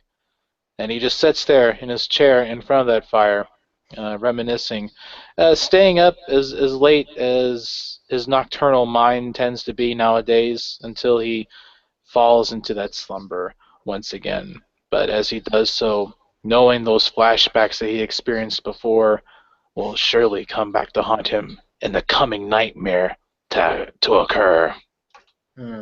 Because especially both Geist and Mr. Brick, having spent their entire lives here and having spent all the 5 years here, unlike Liam, know that you only have nightmares in Midnight City. You don't have anything else. So, as all of you have fallen asleep on your turns, each one of you will suffer immense nightmares, basically all sorts of night terrors that make your bodies kind of twist and turn and whimper and all these kind of things, get cold sweat and these kinds of things. And with Liam, well, actually, I'll go to Liam last. With Mr. Brick, as Mr. Brick is sleeping, he dreams he sees in a dream a kind of a very classic 1950s or 40s, this kind of this kind of middle class family, this kind of a housewife mother there, and a young kid with a baseball glove there, and a father who's smoking a pipe, and all this kind of things, And the father comes to the kid with like, you did so well on your test in the school today that you deserve this, little boy. And he gives like a $5 bill to the kid, and the kid is like, gee golly, thanks, mister. And the father is just like ruffling his hair and just and the wife comes in and gives him like a little suitcase to go to work, and he steps out of the door with his pipe and walking to his car like, oh, such a fine morning. And he goes to his car, and then he drives into a shipyard next to a steel refinery, and steps out and sees other like very like like clean and proper and prosperous people there, like, oh, hello Jim, how's the kids? And everybody's shaking their hands, everybody's happy, and everybody's like, I'm starting to think I'm gonna move back to that bigger house on the hills. Oh, you do that, John? All that kind of everybody has an air of optimism and all that, and then all of a sudden, out of nowhere, in the middle of them jumps a black giant figure, this human figure, who grabs them and rips them apart and grabs their heads and smashes them together and just annihilates them. And each time he like rips them open, every like droplet of blood that gets like spurred out of him has a quote to them, some kind of a kindness that they've said to a child or to a wife or to a parent or to a postman or the milkman or the paper boy or something like that. And it's all like these entire lives in this creature's fingertips getting like spilled and torn asunder as all these kind of droplets turn into these kind of the quotes of kindness turn into future quotes of sadness in the coming funeral of these people that the being is ripping apart. And as it happens, it just gets more intense and more intense, where you feel like your heart is pounding. You can feel your own heart pounding even while you're having a dream, and it kind of creeps into you that you kind of have a realization that you're having a dream right now, and that's when you kind of snap out of your dream. And you find yourself basically still sitting in the Black Cat, having slept for about that 8 hours that you mentioned, most likely at least. And you can see that Manny is no longer around. You can see that the area that he was fixing is now clearly fixed. But you're covered in that kind of black sweat that comes from your pores, and yeah, your hands are visibly shaking, and you're breathing heavy, and you're like you have that kind of mental kind of mindscape where you feel like you're on the edge of entering a shock, that kind of like, oh god, type of, just boom, boom, boom, boom, boom, under your chest. Yeah, I roll over,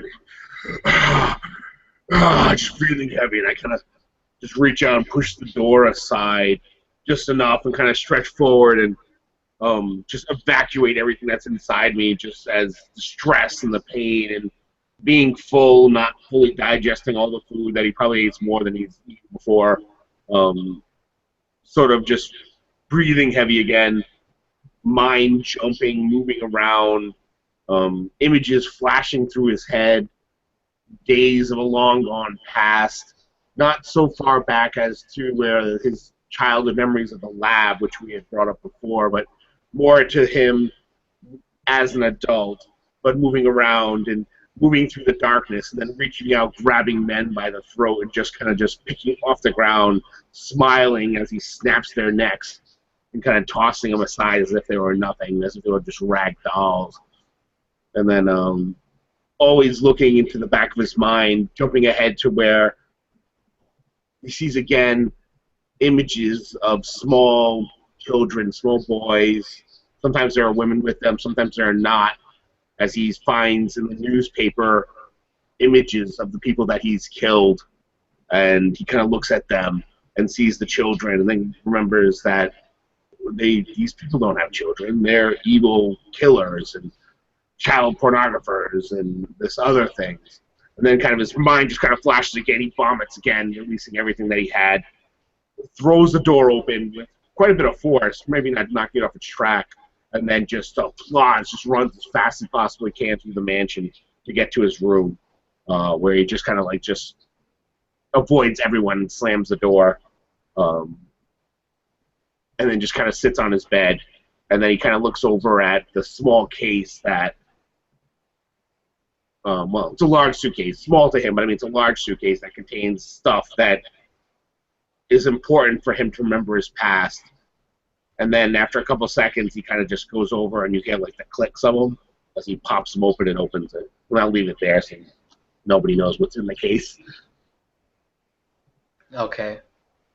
While you're, trying to kind of gather yourself, it feels almost like you're hearing all these kind of voices of little kids, whether they're from your distant past or whether they're from your more recent past. It feels like you're always like when your mind gets filled with like misery of others, it's always like, and the kind of the way the like shit flows down, it's always like the bottom is always kids, they're like where it hits the hardest, and you're always when like visions of tragedy come to your mind, it's always like, what about the kids, kind of thing. So that kind of is haunting in the back of your head as well. Meanwhile, Geist, sitting in the chair next to the fireplace, is going through also the familiar nightmares of that every night pretty much brings with it. The reasons why he often finds himself very sleep deprived and on the edge, kind of, mentally because of it. This time, the way you enter into your nightmares is a recall of the visions that the mistress kind of showed to you through her enthrallment cape that went all into you through your nostrils and eyes and mouth, and everything like invaded your body. Basically, it was like a violation kind of thing where it like sunk deep into your throat kind of thing. And the way in your nightmares that it differs from the visions you see is that when you're standing on the edge of one of those killing fields where there's like a large trench that's been built so that a sardine method can be performed, where a row of people will be shot to drop down into a single file there, or into a line there, and then a next set of people will come there to the other edge where they will fall neatly to the with their head into the feet of the people who were before there, and so on and so forth until it fills up. As you're standing there on the edge, not knowing whose body your mind is basically being in, it's like a naked body, completely like devoid of any kind of distinctive features. It very much looks like your own naked body as you're standing there. And as you're standing on the edge and everything seems like it's moving in slow motion, where you feel like that somewhat like a 5-second interval between those machine gun fires that you felt feels like, okay, it's lasting longer and longer because everything seems to be moving slower and slower. And you can see that down in the pit where there's already like several layers of dead bodies there's dead bodies who have been hit in the stomach or in the shoulder or even in the chest, but more in the lungs than in the heart and everything like that, where you can see that they're still like, they're like groaning and they're like moving, they're about to be buried alive basically after getting huge mounds of dead bodies on top of them first. And you can see that as some of them are like twisting and turning and kind of gyrating there. You can see that some of them are kind of turning to their backs so that their faces look upwards. And you can see something that very much disturbs you, because you can see that those kind of groans and movements start to all of a sudden kind of turn into this kind of deviant and very disturbing kind of seductive thing, where they kind of run their hands on top of their bodies, where there's male and female dead bodies there. They're completely pale. They're with blue lips and sunken in eyes, and they look very much like corpses and all that. And they have those bullet holes with with blood dripping from their wounds and all that. But they're rubbing their chests and breasts, and they're rubbing their crotches and stuff, and they're licking their lips, and they're looking straight at you.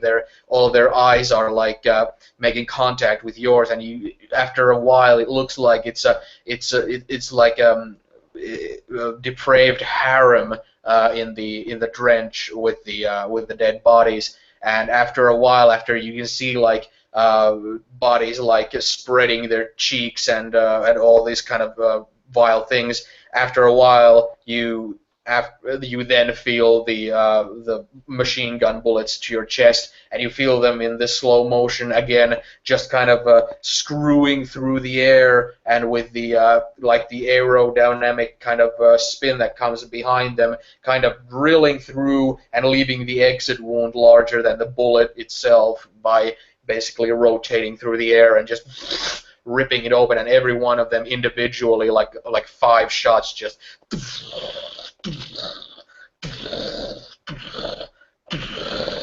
And as you start to fall, you fall forward, you fall into this pit, and you get completely swallowed in it, completely getting swallowed underneath the surface of a liquid or something. You get you sink into these corpses, and you completely with your arm sinking in, and they're all making moans that are half pleasure moans and half these moans of pain and anguish, and it's this kind of perverse and kind of sick, this kind of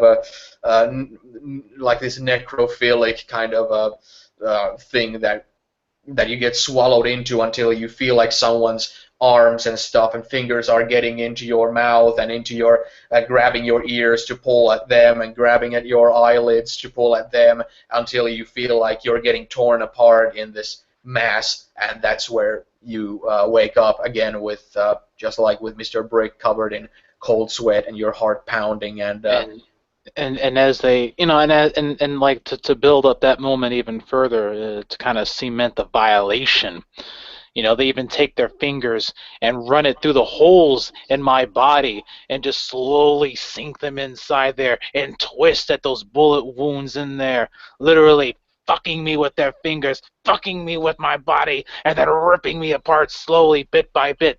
The violation of my mind, my very soul, even further. That brings him awake, and his hands are gripping the edges of the of his armrests of the chair, and they're gripped till it's white knuckled, though he still has his gloves on. His head was down low, and then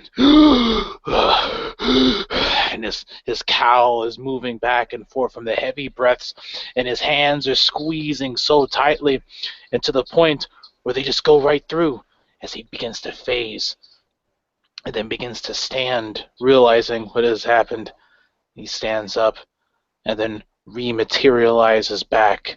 A sort of gut reaction that might happen, being so angry and just filled with this inner angst and rage and depression against this vile world that he has now been thrusted into, leaves a man that wants to sometimes just become nothing, and being immaterial is that ultimate insubstantial, being that ultimate form of being and feeling nothing.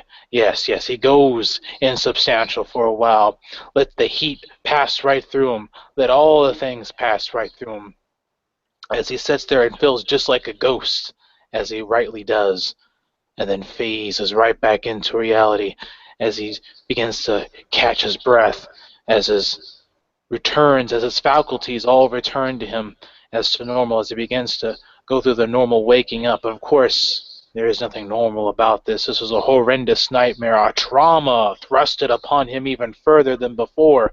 Yes, he remembers the screams of his wife just as the explosions went off, cutting her life short. He remembers all of it. He remembers all the vile things he began to see happening into the city. Yes, the innocent civilians running around, people getting mauled and beaten up, an insane man with a bat bashing in a baby carriage with the baby in it.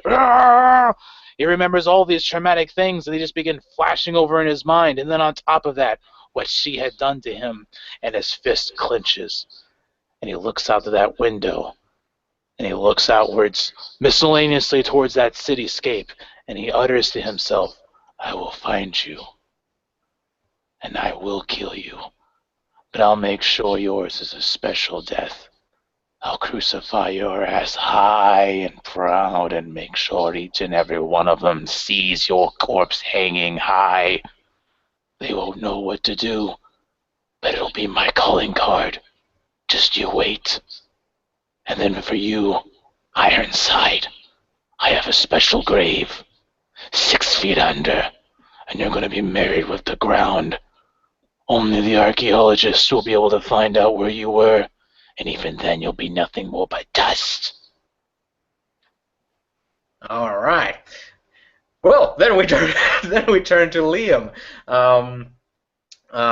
Liam, having fallen asleep as well, not ever having slept in Midnight City before, is ill-equipped and unaware of the things that await him. Of course, being a human being, he's had nightmares, of course, before, but the intensity level is something completely different here.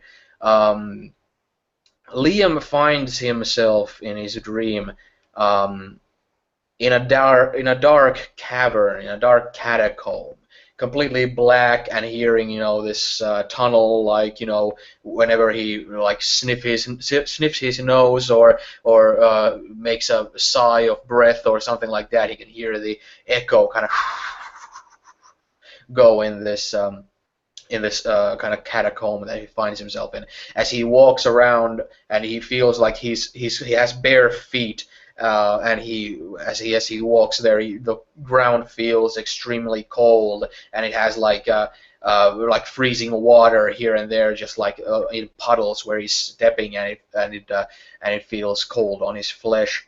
And as he walks forward, he starts to smell that there's a fire burning, and he starts to smell that there's also like the iron taste of blood in the air.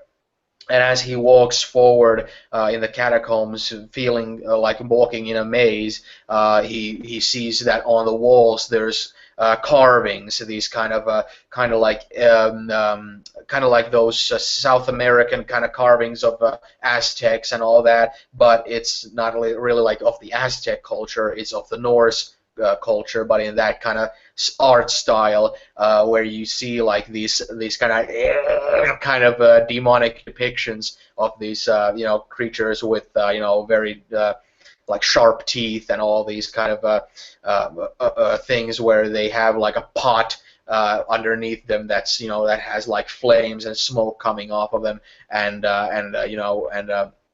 and these smaller, like really kind of like little demonic creatures kind of dancing around this pot there in the carving on the brick wall, or not a brick wall, but the kind of the wall that it's very much like castle catacombs type of thing. And as you kind of go forward there, and you get more of the sense of that smoke and of that iron-like smell of blood, you start to hear cries and moans, and you start to hear cackles, and you start to hear knives being sharpened in the distance. And as you go forward and you start to see the glow of a fire in the distance lighting up the catacombs, maze-like corridors where you're going in the freezing water, feeling extremely cold, feeling kind of like shivering on all around your body. As you come to the light, you see that there is indeed an open area where you see a rack made out of like tree stumps, like giant, shaven trees. That's like Xed on the sides, and there's like a rack, and on the rack is like hanging from the ankles human bodies that are like completely straight, and you see that there's a line of those bodies, all of them having their necks sliced with buckets underneath to gather the blood, kind of just like how pigs are butchered. And you can see that the first ones on that rack are at this moment being skinned with a butcher knife by some sort of a figure that's very human-like, that has like, you can see the spine very like and very like expressed ribs on it, and this very like this kind of humpback kind of posture and figure on this character with this tacky hair, as it's like cutting the human skin off of the body there, and you can see that there's like a huge cauldron in the middle where there's one of those same looking creatures with its back turned to you, where you don't again see its face, just stirring this pot full of liquid, where you can see every now and again the liquid just getting human heads kind of bobbing to the surface and back under the surface, and the flames are like the wood is crackling there, and you can see that on the wall there's like a cavern that leads on an upper level to another set of corridors there, where you can see two of these figures kind of tossing human bodies down to the area where you're standing, from ankles and wrists, just kind of like potato sacks, and these bodies get mangled as they drop down, and after a while you can see that the kind of your body kind of walking forward, kind of like surveying the surroundings without disturbing any of the creatures there as they're stirring, and you can see that the cauldron has runic symbols written all over it, and it has like these snake carvings on it that have like the snake body turns into those kind of runic, those things where they're like there's the upper line and the lower line where the runes are written, and this kind of these men or these creatures kind of just making this human flesh stew there. You kind of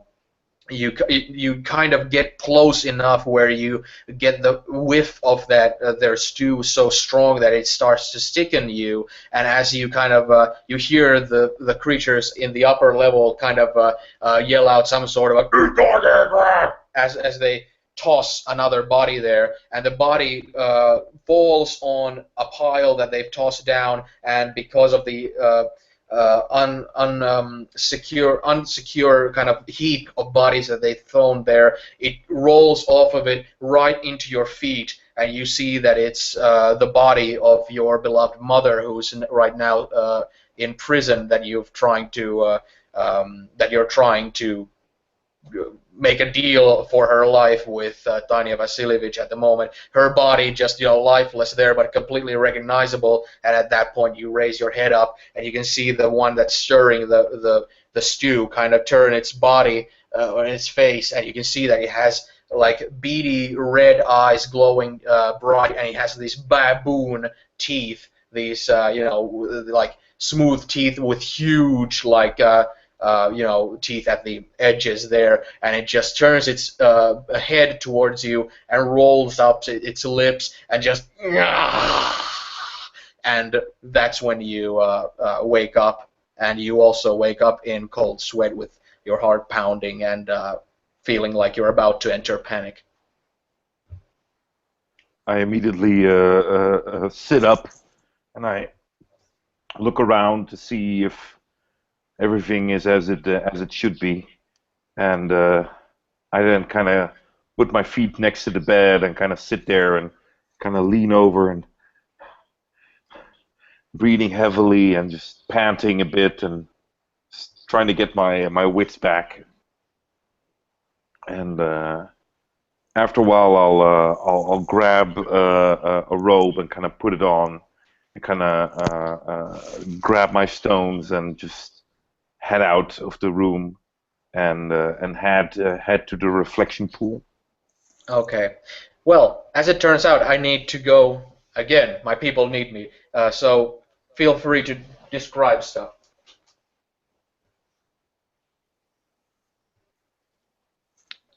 Me? Well, I will go to the reflection room, and I will go and sit there and meditate. Well, And well, on the way there, you run into Geist walking around. I look at you and say, "Hey, Good morning, Liam. Sleep well? no, Same here. Wait a second, you haven't been here long, have you? no, I had a long first day, but this is my second day. I'll mark it in my calendar." Nightmares? Uh, yeah, kind of, but well, I mean, I almost ate human, or at least something, so. Everyone here in this city experiences constant nightmares in their sleep. What? Yes. Ever since the You're kidding me, right? cloud... No, I'm not kidding. I am seldom the kidding type. Ever since the dome encompassed this entire city in the cloud, rendering it midnight, there is a constant string of nightmares. Many people report having them, and it's become a wide epidemic in the city. Everyone who sleeps, from children to the elderly to the dying, all have nightmares when they go to sleep. Liam you see him, this strikes him, and he just kind of grabs the wall for support. Everybody in this fucking city has nightmares every night. Yes, they all vary in certain degrees, some worse than others. What have we, what have you done to stop this? There was nothing we can do.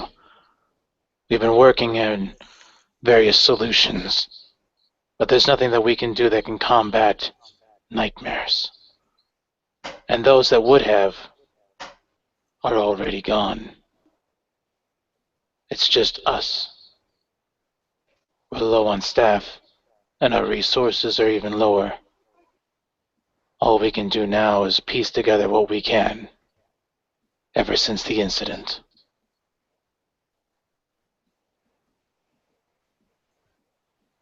Yeah, I don't think we're as low on resources as it appears. Well, as far as staff is concerned, and specialists involving sleep, sleep deprivation, and why the nightmares are occurring, all we know is that they coincide with the event that has cast this city in this impenetrable cloud and cause all who dwell within it to be trapped here. Nothing's impenetrable. Time will only see to that. And that's all we have. And you lived here all your life. How long has this dome been up? Like 5 years or something? 5 years the dome has been here. You've had nightmares for 5 years. Yes. I've had nightmares before, but this is 5 years worth of nightmares. Every single night, 365 days, give or take the 48 hours I'll stay up sometimes.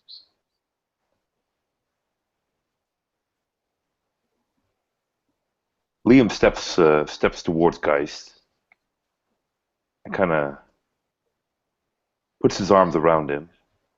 Says, "I'm sorry, man." There's nothing to apologize for. That is the nature of this city and of this place. No, no, no, you're wrong. There is something to apologize for. And I mean, not me personally, but I'm sorry we're in this situation. Nobody should have nightmares for 5 years straight. It's just not human.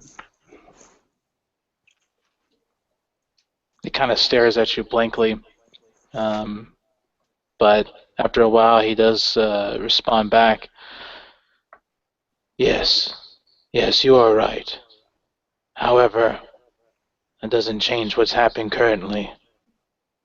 All we can do is find the best solution. So far, there are no clues, however. I'm on my way of finding a solution. If you could see You know his what? face, like there would be an eyebrow raised, but of course, wearing a cowl, you can't see that. Liam kind of points in the direction he was walking. You know that pool you guys have, or, well, we have? Yes. You know what it is? Belonged to Platemancer. He used it to weave his magic, teleport us around the city. Yeah, but do you know what it is? As far as its origins, no. Platemancer always spoke of those things in terms of what sounded like incomprehensible, arcane muddlings. They are beyond my expertise for the most part. As far as I can tell, it's at least part of a living entity.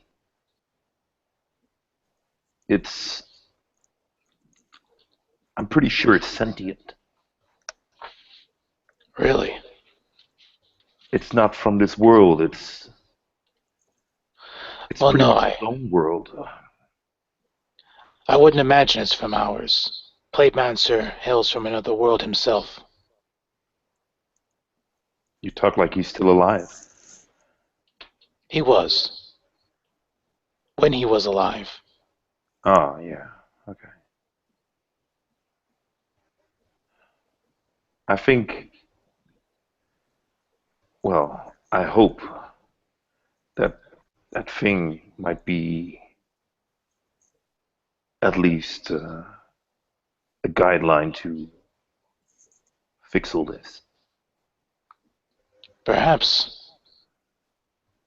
But treat it well. Platemancer put a lot of work into making sure that it was at tip-top condition. And I trust Platemancer's wisdom. If you can work with it, all the better. Another step to getting the city back on its right path. Yeah. Yeah, I'll do what I can. And as you, and if you like walk on forward, you know, Geist will follow afterwards, but there'll be a paused moment where he'll look out the window and there's some internal dialogue. He'll say, and while you work on that solution, I'll be working on mine. And only thoughts of rage and dragging fools 6 feet under and merging them with the ground wafts across his mind. As Liam kind of walks into this room where the reflection pool is, he kind of empties the bag of his runic stones in his hand, kind of with a almost casual gesture, kind of flicks them in the air, and they just swirl in light and just start to connect to certain parts of this building, of this room, and he kind of walks to the reflective pool and just kind of runs his hand, not touching it, but just closely over it, and says, "Are you awake, sweetie?" And you can feel on the tips of your fingertips, you can feel in the air the vibration of a single like heartbeat, kind of. Good.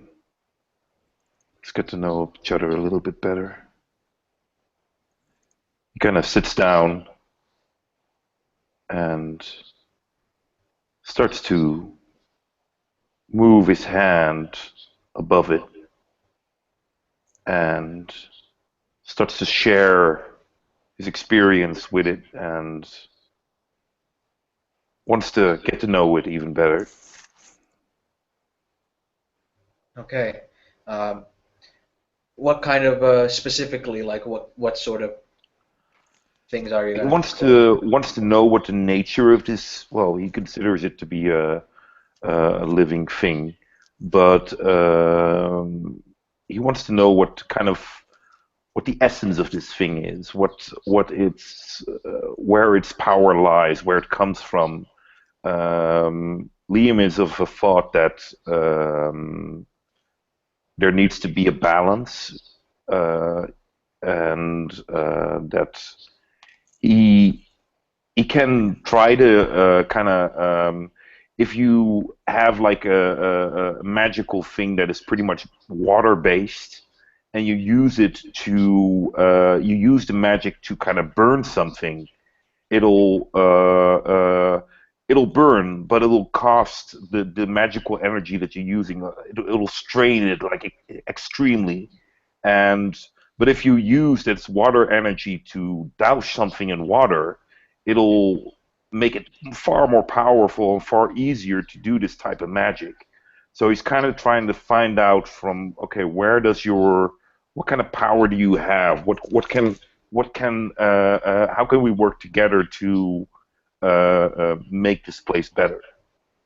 And Okay. he's also he's assuming, but that's probably the first thing that he'll do. He's assuming that this thing, because of its host or its friend is gone, that it's dormant, and it thinks that it probably needs to wake up, and he believes that that's the reason why this house is, well, not in bad shape, but that it's not functioning at optimal efficiency.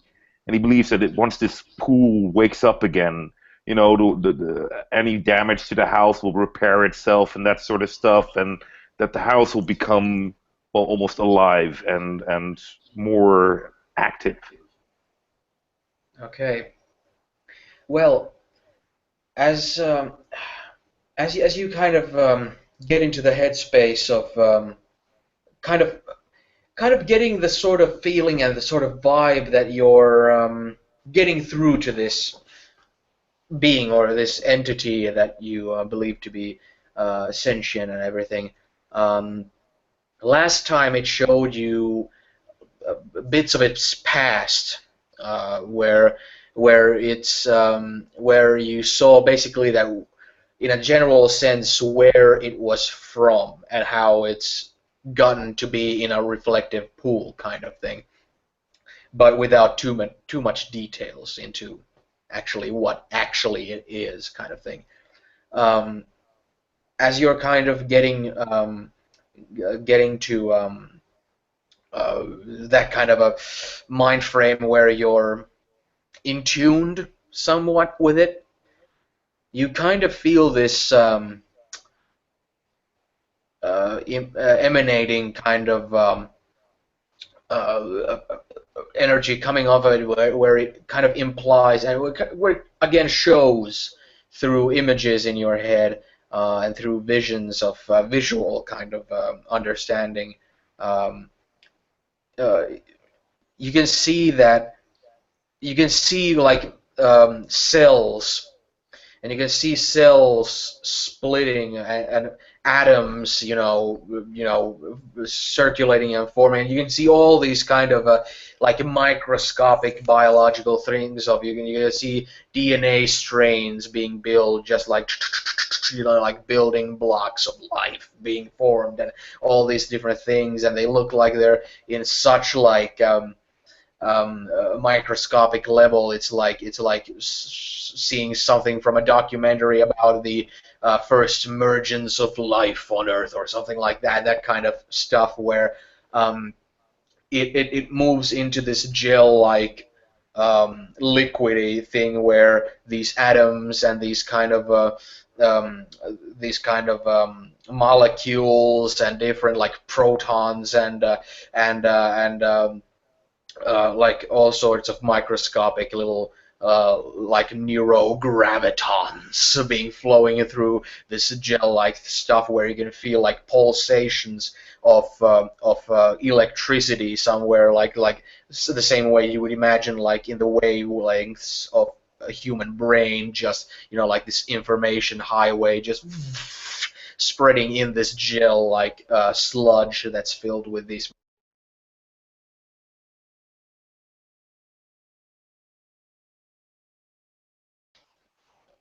Hmm. Oh, are you guys back? Yeah, well, you froze all of a sudden. Oh, thank Christ. Oh, all of a sudden a message that, oh, your connection has been cut due to interference flashed in front of my face, and I look, and my cat is sitting on top of my modem just like, yeah, what are you going to do about it? And, and immediately when I brushed him off, immediately it came back. And thankfully it still says end broadcast, so I'm guessing it's still broadcasting. Ah! Okay, back to where we were. So yeah, and as you see all these, these microscopic forms of life, pulsating through this gel mass there, it's almost like when it comes to finding out what sort of like in the sense of an element, is this water or fire or whatnot. Sorry, cat. That's how you talk to cats. Yeah.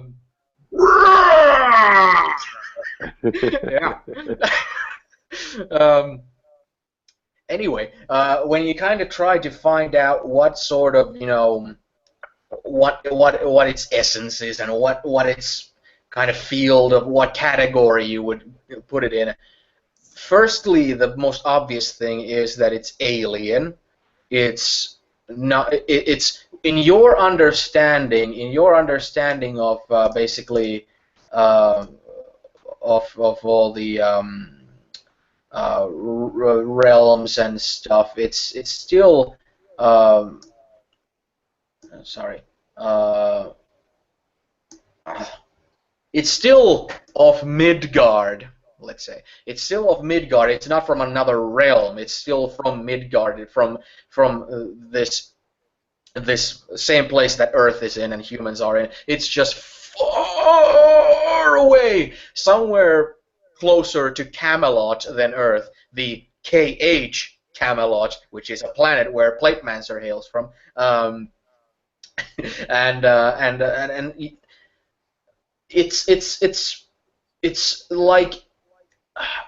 it's like a super brain. You're completely right on the money when it comes to it, wondering about its sentience.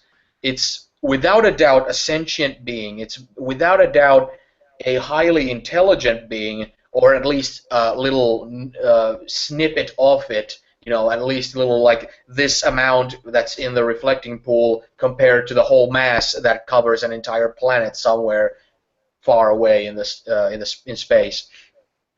And it's pretty much, if you were to condense a mind into a liquid and cover an entire planet with it in this kind of gelatin form, with all the nerve endings and electric pulses of information and all this stuff, like a living planet, literally like a living planet. It's a piece of a living planet. So when it comes to finding out what element or what sort of like what you could find to compare it to, you don't have a reference. You've never encountered something like it. It's some sort of a psychic, some sort of a higher plane of intelligence and understanding that is beyond mere humans' comprehension. It's something that could be interpreted as some sort of a godly thing because it's so high above human, brain usage and brain power, but at the same time it's not supernatural. Yes, it has granted Platemancer with magic powers, but it feels almost like there's a naturalistic explanation for its magical uh, fuel or magical nature, where it's really not supernatural. It's just the brain is so just evolved and developed that it has um, those kinds of features that can be um, manifested and implemented the way through magical means, like how Platemancer was uh, implementing it. But you feel like after diving into this a little while, you feel like the kind of visual that you have in your mind is kind of like,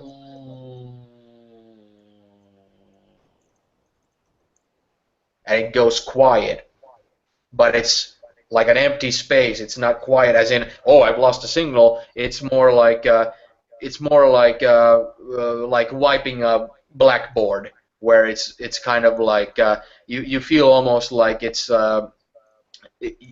you get this sensation of a quid pro quo, where you've been on the receiving end this entire time. This both cases you've conversed with it, and it almost gives out the sensation where it like getting to know someone, to trust them, and all that. It feels like it's given you enough, and now it's like the canvas is empty for you to fill it yourself this time.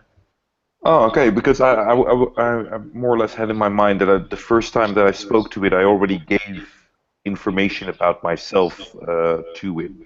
You know, true enough, sparsely, and probably still in a way that Liam is used to interacting with anyone, that he is not showing his complete self nature, but the thing that the persona that he created to survive on himself, by himself, and in the world that he lives in. So he's kind of in doubt about what to write. So there's kind of like this long moment of like, geez, what to tell about myself, and uh, he has the feeling that this pool has been, well, honest to him, and so he'll start to kind of draw out his life in what has happened to him, and who he is and who he's become. Pretty much in the same way that this pool has done to him, drawing out his first memories, his first awareness, and um, pretty much guiding this pool through who he is, who he's become, and why he's become this. But this is not just like, okay, I was born, I was raised, and that sort of stuff, but just in as much detail as he can remember, and as is in a much on a so much, almost like a diary, where he just writes in and just shares his deepest thoughts and deepest memories with this thing. Okay. Are they like really personal, or are they more like a profile of you, where is it more like giving information about who you are, what's your background, or kind of like what sort of emotional turmoil you've been through, or your kind of more vulnerable moments or stuff It like it starts like a profile, like just the basic things and that sort of stuff. But then he notices that it's really empty and it's really superficial, and he realizes that if this thing is going to open up to him, he needs to open up to it, and he needs to get access to whatever they can do together. There needs to be trust, and there needs to be a connection. So where it first starts at a profile, he would baby steps, we'll start to dive deeper into who Liam as a person really is, and starting from crying at kindergarten and that sort of stuff, and being afraid of the big boy, and not wanting his mother to leave, and not understanding why people treated him the way they did, and that sort of stuff. Okay.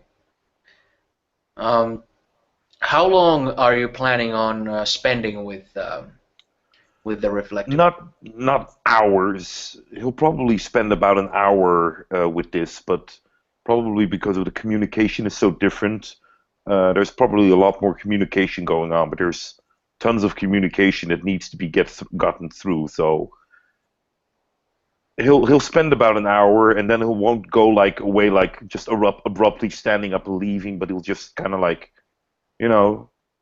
more or less okay, well, you've shared, I've shared. This is enough for now. Let's not overdo it, and we'll get back to this, and we'll think about what we want to share the next time we speak, and it'll be, if it's up to him, it'll be soon. Okay.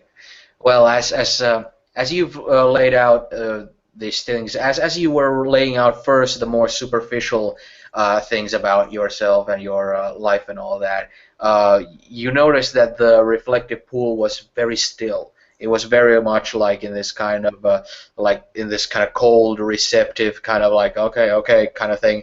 And once you started to go into more personal stuff with more emotional stuff, more your vulnerable things, where you feel like someone could easily take advantage of the information you're giving, in the sense that if you would just tell about these things to just anyone, you wouldn't feel comfortable or trusting about it immediately.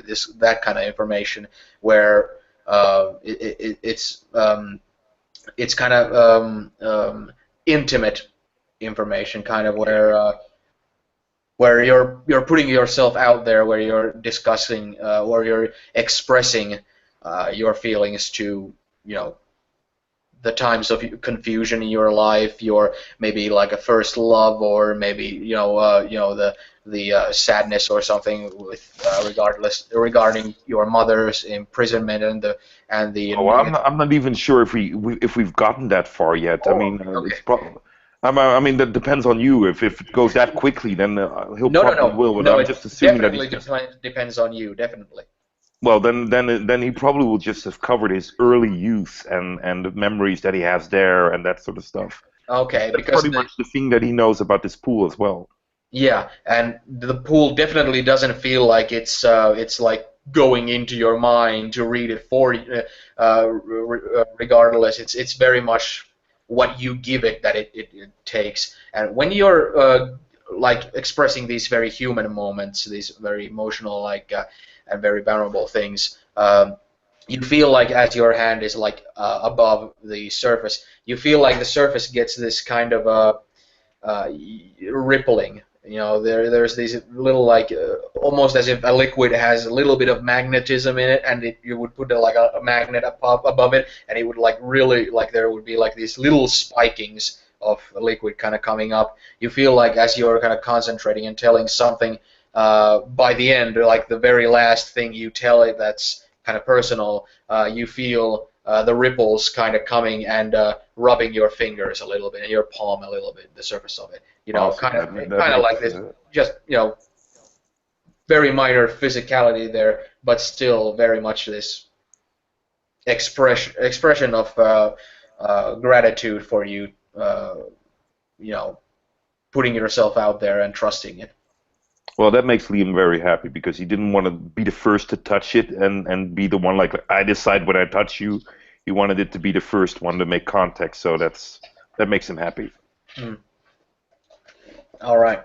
I think we've kind of left Mr. Brick into the puking stage, and we need to return to him.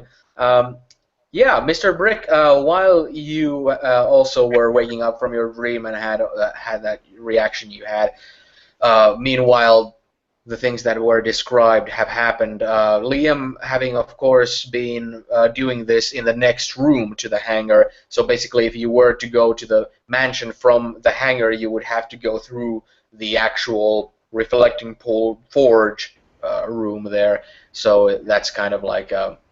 But if, like, let's say if you were to go immediately, Liam wouldn't have been there yet anyway, because he's only arriving there and meeting Geist and all that. Well, where we had left off, I assumed I was already in my room. Oh, okay. Oh, yeah, that's On my right. Oh, bed. sorry, man, I completely No, it's okay. forgot. That's right. Yeah, you had That's that right. crate and everything. Yeah, that's Yeah. sweet. So, Oh. yeah, I mean, if nobody comes to him,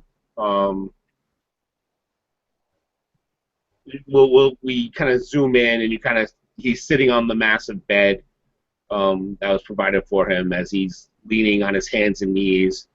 There's a dark black duster of dark leather material that's laying on the bed next to him. You see another, very similar to the hats that he normally wears, except this one's jet black with silk lining around the top. That's off to the side. There's also a white shirt, as well as a pair of slacks and a pair of boots that kind of come up to his knees that are just kind of standing there. Stuff that he pulled out of that case that I said that was there. But what he's holding, which is actually just has like one hand tapping against his head, is a massive silver, basically a 50 caliber revolver, and he has two of those, and he's just holding them in his hands, and he just has them tapping up against his head, deep in thought. Discarded on the floor is a belt, obviously built for him, that has the dual holsters where those guns would probably rest under normal circumstances.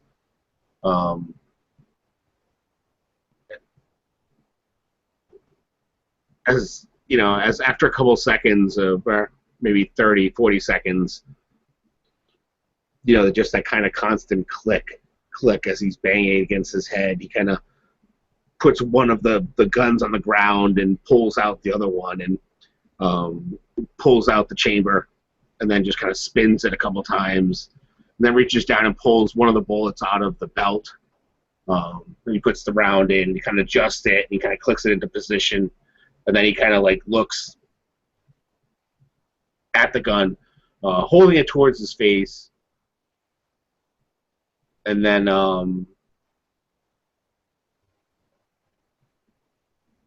just as he's, he kind of holds it up close, starts to put it under his chin.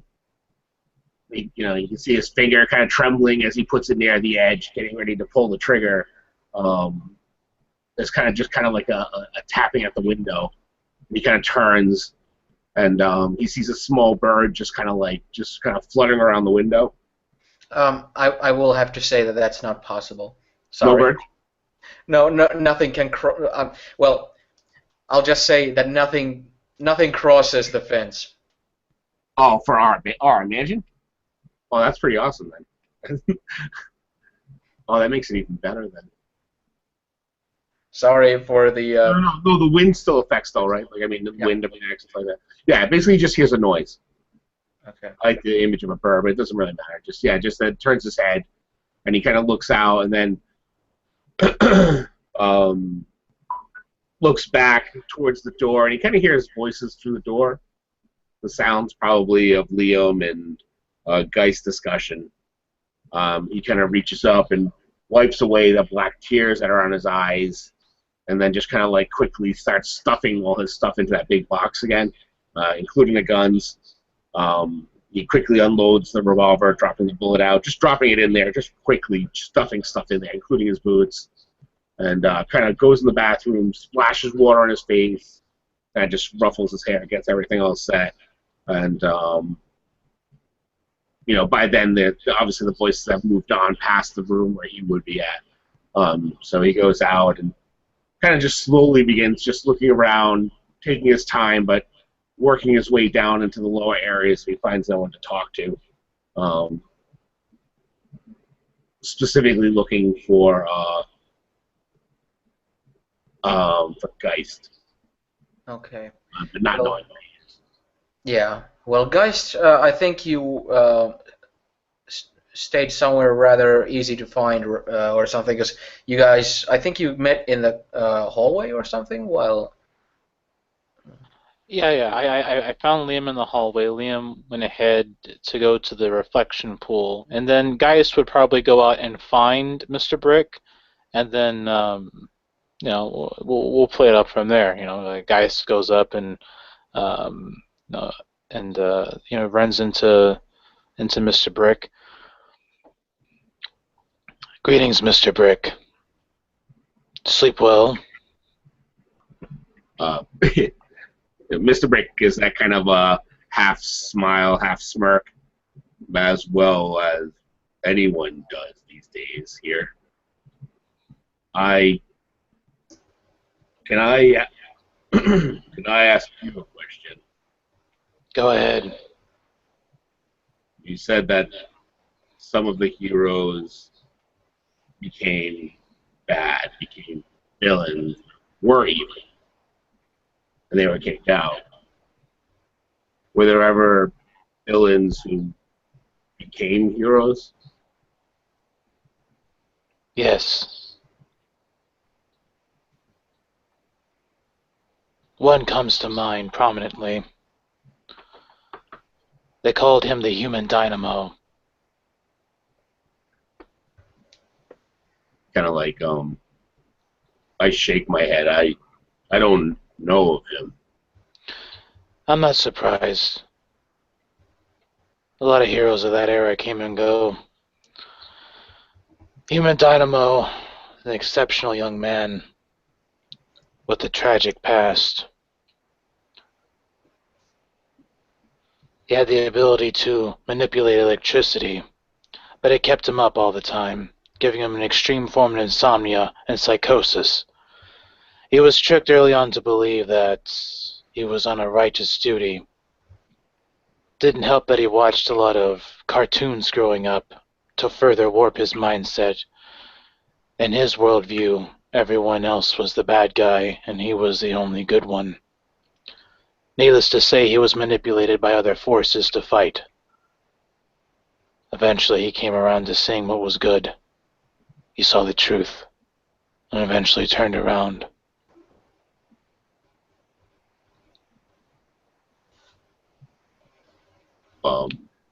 Mr. Brick nods and kind of like turns, looking around, make sure no one's around. And he gets real close and he says,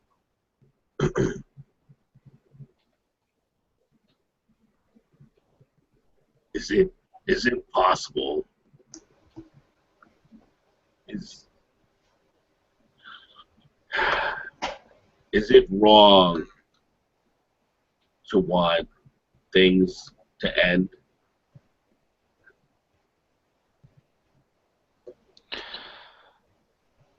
Not at all, Mr. Brick. One of the most fascinating things a person can do with their life is end it. Every day here at Midnight City, there are mass strings of suicides that occur. At least once a month, around 100 or so people end it, so to speak. Those are the people that just want it to end. Others, however, continue on living. Many will question why they do so. Our reasons for living will vary. Some do it for selfish gain, others for more primal instincts. Do you think someone would help someone? Would that be heroic if someone couldn't kill themselves? We're describing heroic in those terms. Well, what if someone needed to not um if someone didn't want to be alive, would it be heroic to help them end their life?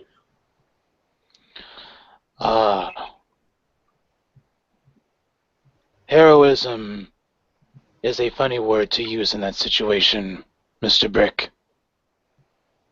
However, there are many situations that have cropped up where it would be prudent to help someone die. Take someone who has a terminal illness. Their life will be going cut short. Do you prolong it, allowing them to suffer, or do you meet their wishes and allow them to end it on their terms? That is a question left to the self to understand. Would the person have to be a good friend to help someone move on? Not necessarily. I'm sure you can go out back and find any psychopath willing to help you on that journey, and then they'll take everything you had on your back and leave. You actually see Mr. Brick's face kind of like contort slightly, like that's not quite the answer that he was hoping to hear. And he turns and he looks back over and he's like, maybe, what if the person, say, can't be killed? You're talking about a person that cannot be killed that wishes to die. Yes. That sounds like the immortal man. Did he want to die? Of course he did. He had lived for over 1,000 years.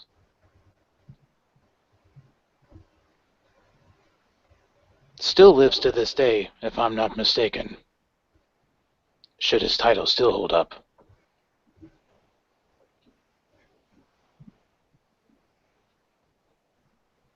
You notice that now he's kind of fidgeting and rubbing his head, like as if that kind of consternation of someone who either A, isn't getting the information he needs, or isn't understanding the information he can see. You can see it in his eyes that either he's not expressing himself properly, or he's just not sure what to say to you. He's like, then I guess, yeah. I was just wondering. That's an odd question to wonder about, Mr. Brick. I just think I had a bad dream that made me think dark thoughts. Maybe.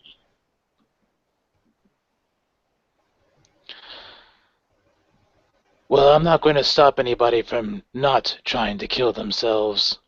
Not out of selfishness, of course. That is their personal right. However, we have a duty to perform. And after all, there are many others in this city who want to live. And without us around, they will find it very difficult to maintain that status, even with the continued nightmares and bland existence. This cesspool of humanity that exists here now struggles on the brink. There is a lot of cancer in this city, Mr. Brick. And he turns and gestures out towards that window, towards that black and white city. Look out there, Mr. Brick. There's a lot of ne'er-do-wells, individuals of copious thoughts, disgusting individuals, as you have seen. We have abilities, special skills designed to deal with them. We should put them to good use. I think you're right, guys. Years ago, I was going to walk through the wall, through the shroud, the shadow, the whatever that thing is that covers the city, end my life. But I heard sounds that drew me back, and I guess I haven't been able to do anything to help. I thought I could help, and I've been trying.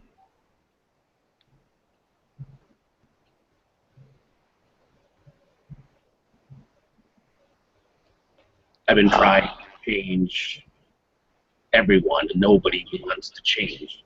He's like, and then like in a second, though, he changes his eyes and looks out. But then I do. You and Liam seem to want to change things. Yes. I'm not exactly going to agree with the methodology. I think Liam's method will be different than mine. That is for sure. But I think we both have the same goal in mind, to try to bring the city back to order. I just want to save the innocent.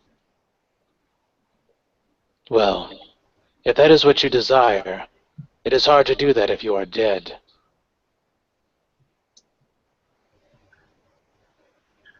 He emphatically nods. Then he like dawns on him that he shouldn't be nodding because obviously he wasn't talking about himself when he was talking about it earlier. And he's like, "Yeah, no, guys, are you? You're sure that Dynamo became a good person? He didn't go back to being that evil person? That like maybe there was a hint of that destructive person that comes out sometimes and then burned people alive or flayed them?" Whatever destructive persona had haunted Mr. Dynamo had long since left him when he realized what he had done. When he had come to terms with that, he changed. And he did change for the better. It was surprising to see that. And if that's not enough proof, his death was more than enough proof for all of us. He saved the entire city one time from a catastrophic event. An electromagnetic bomb that was going to go off, electrifying everyone within 100 square miles. He absorbed every ounce of electricity and channeled it through his body. He was nowhere to be found. So he died. He died a hero's death.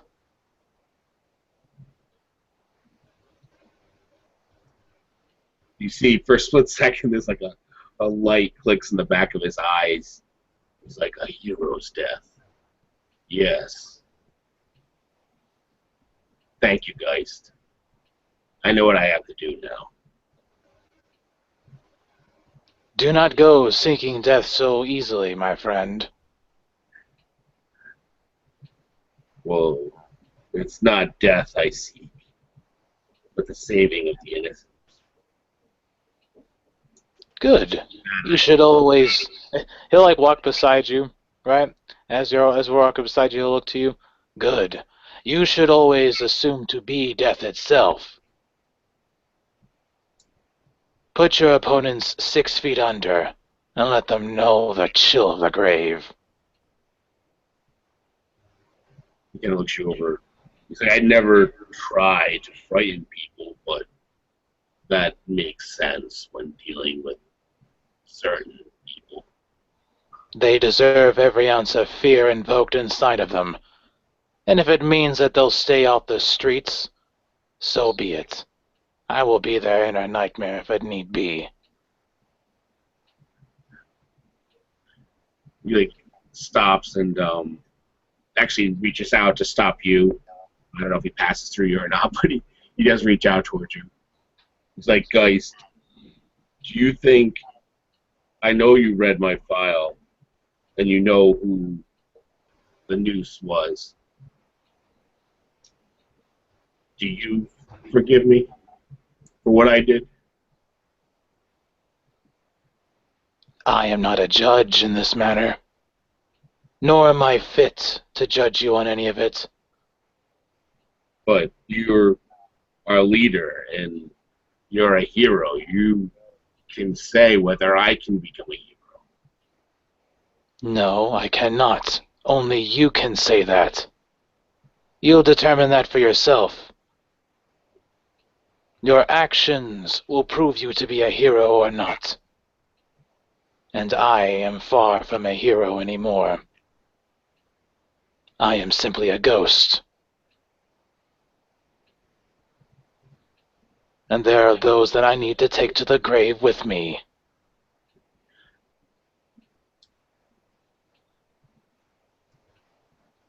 Well, if you need to take them, then I will do what I can to help you, because I'm sure they've done bad things. Excellent, Mr. Brick. I'm glad to hear that. And it's Come, let's head down to the training room. And it's around this time that Liam has finished with his meditation with the and conversing with the reflecting pool.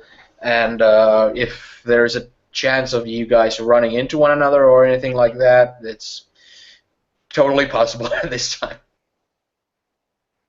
Well, I'm sure we do run into each other. Yeah, Uh, Liam what's- is probably on his way to get some horrible breakfast. All right. Well, going for horrible breakfast, you'll go up the stairs, and once you get to the corridor of the house where that door leads, you will indeed run into Mr. Brick and Geist coming down from the stairs of the upstairs. Good morning. Good morning, Liam. I trust that you slept well.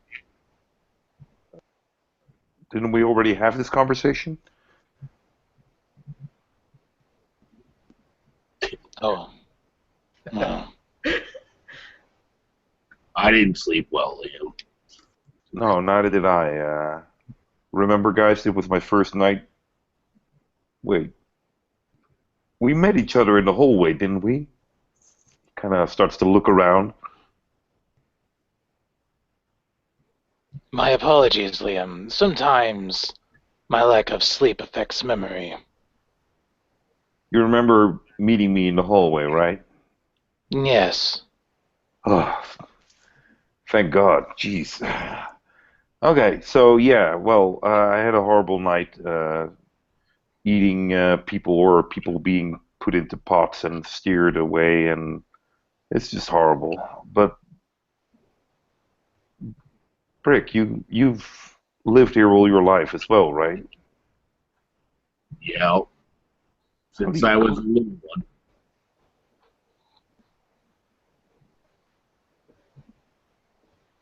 How do you cope with all the nightmares? Kind of looks quizzically at you. Cool. How do you deal with it? I don't well, to me, kind of scratches his head. He seems like slightly flustered, but at the same time, he's like, how does he cope with it? He's almost as if he's never actually thought about it. Then he stops and turns back. He's like, I always dream of bad things I've done in the past, and it makes me not want to do them anymore. Oh, that's seeing the positive side of things, I suppose. It makes me sad, but it reminds me to do the right thing. You know what this house needs? What would make all these nightmares a lot less worse? Gyros? No, not gyros. Good bread. We need good, fresh bread, which you can just dig in during breakfast when you're hungry. You can just, get some bread, put some cheese on it, put some, I don't know, mustard or something on it. It's just really good. We shouldn't have that. That's just a little pick-me-up. You hear Mr. Brick nodding, and you can hear his stomach growling. Yeah. Yeah, that's something you could get at the disposable Heroes Diner. We should get that. Where could we get that? Did they have it in the disposable hero diner? Yes. They have bread there. Bread can be made out of humans. It is not made from humans. Okay, but it's made out of something funky. It's made out of whatever it is to make it taste like what it does. It does taste good. I had 6. That doesn't really comfort me at all, but thank you for sharing. Liam, the supply in this city is drastically low. We cannot afford to have such creature comforts at the time. There is bread, but you'll have to deal with the ration variety. It doesn't taste as good, but seldom does anything in this city anymore. It is run down, and it will continue to run down. All the more importance for why we're here. All right, so, well, is there coffee? There's coffee, right? We can get coffee. Yeah, there's coffee. Let's go have coffee, sit down, because I need to tell you guys something. Okay. Liam, can't you just make bread? No, it doesn't work like that. How come? Well, I could make something that looks like bread, but it wouldn't give you the energy really that you need. Oh. And you could eat it, but it wouldn't fill you up. Well, it would, but there would be no, what do you call it, stuff, that makes your body run. Nutrition, that's it. There wouldn't be no nutrition value in it. Oh. Well, never mind. Come on, let's sit down and have a cup of coffee. All right, so you know this pool, right? That's in the Forge Center. I will reflection also pool. remind you that there is no coffee in this mansion. There's coffee available if you go to the Disposable Heroes Diner. But here it's only clear water and all these kind of survivalist foods. What kind of crappy place is this? That's the provisions the government is giving you. All right, we'll have water. All right. Well, we're sitting here having water. What a wonderful breakfast. You guys know the reflection pool, right? That is in the center of the forge. Yes. I am going to tell you guys some stuff about it. I'm definitely not going to tell you all because it's going to sound freaky and weird, but you got to trust me on this. The reflection pool is a living entity, a living being, Mr. Brick. And it has a level of intelligence that is way beyond anything I've ever seen, or I'm assuming, but I can't be sure about it, is present here on Earth. Because it comes from a different planet. And whoever brought it here, this guy in the armor, what's his name? He brought it here. Mancer. Yeah, that's the guy. Platemancer. He brought it here, and I'm not 100% sure, but I'm pretty sure they had like this alliance going on between them. And I'm working on getting the notice. I know this sounds weird, but I'm working on getting the notice entity, this water that's in there, this reflexive surface. And slowly but surely we're getting to know each other, and as soon as we build up a bond and we trust each other, I think we can work together to do really cool things. And if it's truly as intelligent as I believe it to be,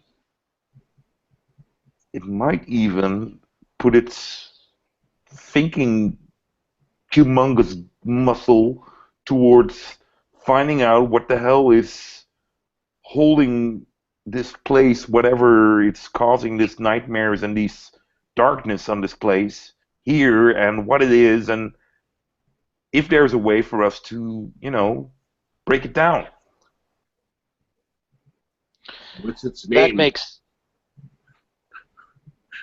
It doesn't really have a name, I think. It's because, well, it comes from a planet where it's the only thing, so it doesn't need a name. Can we talk to it? I don't think so, but well, you're welcome to try. But I would suggest being careful. I mean, it is.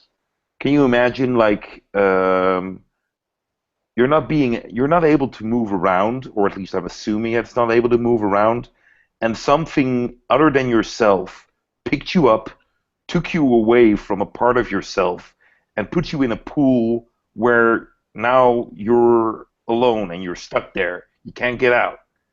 And there are people moving about and stuff, and I think because it's really intelligent, it is, how do I put it?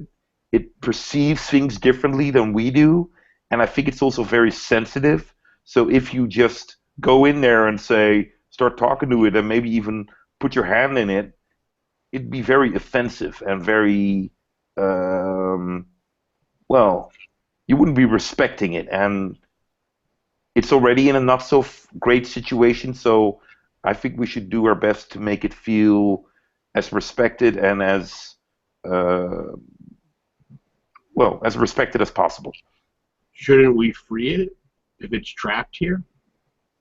That's Maybe, not yeah, right. but that's what I'm hoping, that the thing is stuck here just like us, and if we are able to bring it back, we would need to break down this barrier. Something that kind of comes to Liam's mind is when Mr. Brick says out loud the word about freeing it.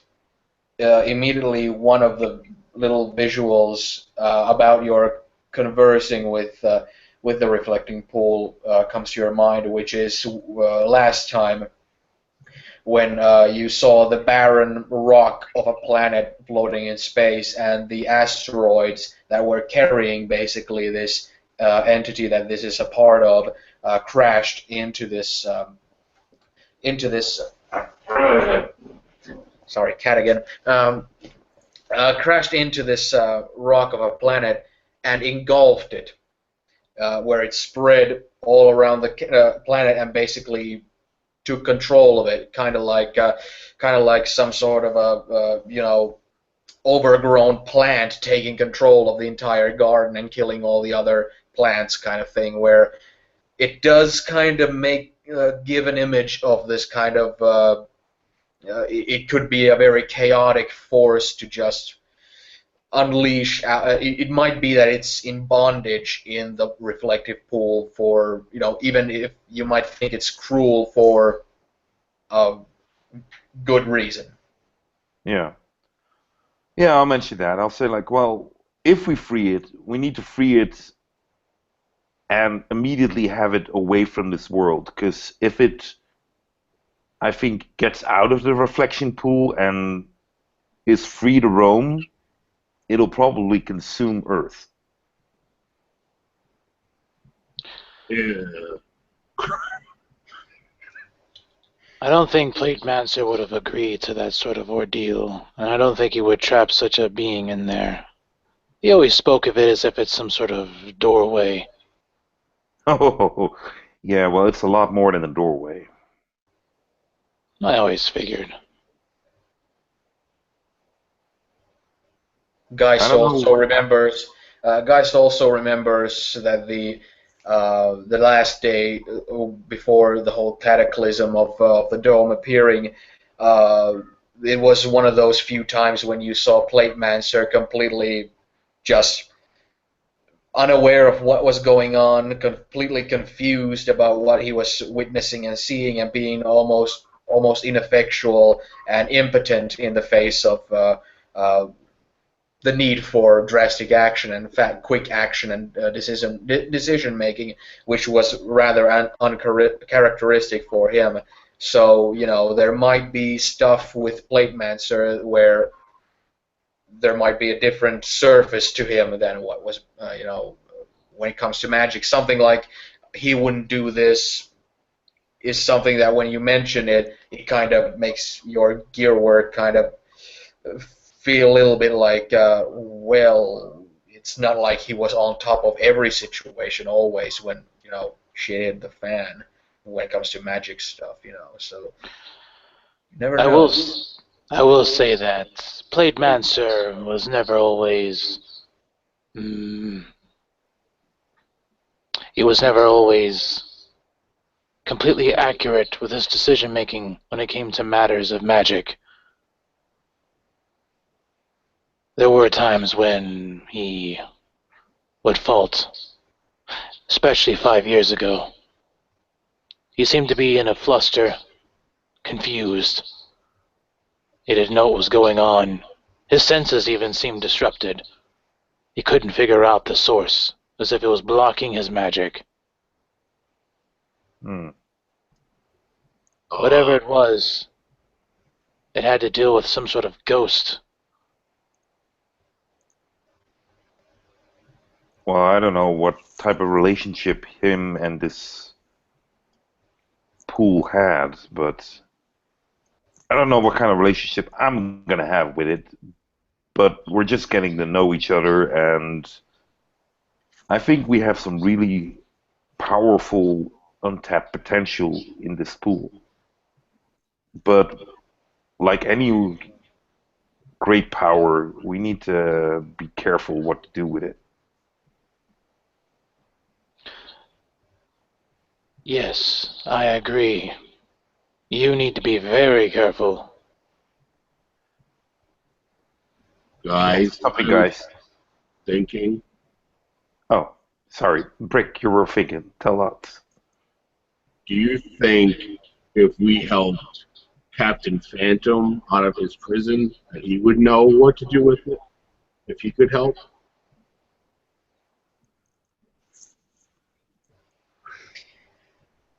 After he says that, and there's this kind of dot dot dot silence in the air. The silence is broken when the doors leading down to the catacombs of the forge open up, and you can see Manny come up without his mask on, and he's just casually walking in, and he comes to the kitchen, doesn't make too much eye contact with you guys, just kind of sees you there, and then walks to the refrigerator, and then kind of opens the door and looks in, doesn't make any kind of expression, then just closes the door and puts his hand in his pocket and pulls out the keys to the black cat and spins them on his finger and looks at the three of you. As he kind of opens the refrigerator and kind of looks in, there's a fart sound coming from me, like a. It's like, oh, Manny, god dang it, jeez, man. He kind of, lifts his eyes like kind of like a kind of like a, he's just looking at you and not, he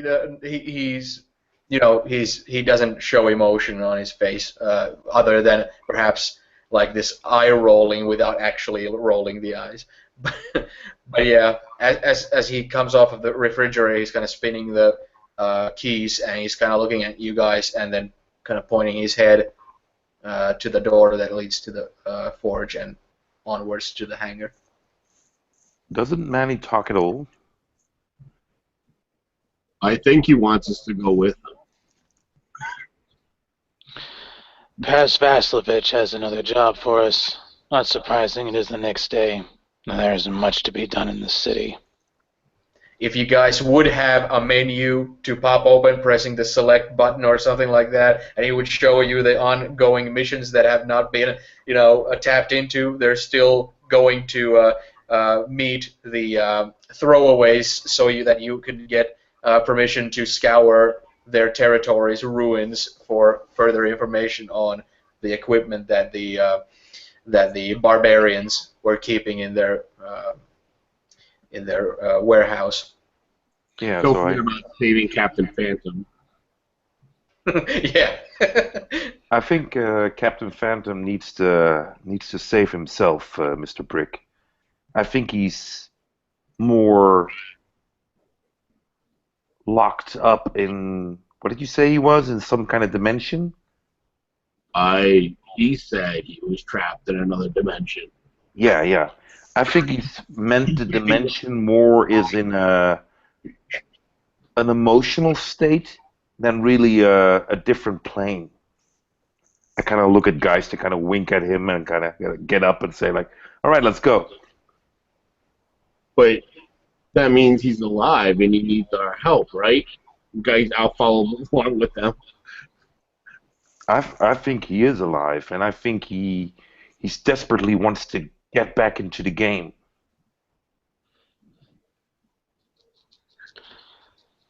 Is that so, Liam? Don't you think so, Geist? Mr. Brick, how did you even come by this information? I told you when we did the mission report. He was talking to me when I broke into the building. He said he needed our help.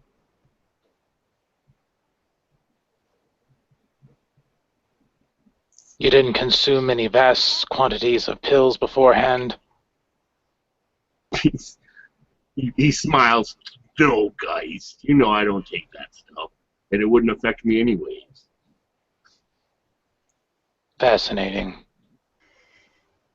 I'm glad. And without opening up the door, he just kind of just phases right through it. Mr. Brick walks right into the door. What? Oh, I got it. Don't worry, guys. I got the door. I open it for Liam. Thank you. And Manny walks up behind Liam last. And So what do you think, Mr. Brick? Does Manny ever talk? He's right behind us.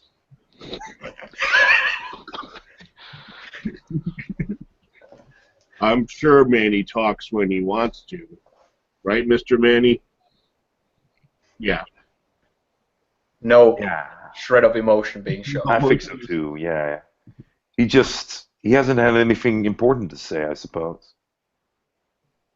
Liam, how come nobody believes me about Captain Phantom besides you? I don't know, man. Well, I mean, there's not many people that you told, right? I mean, there's just Geist.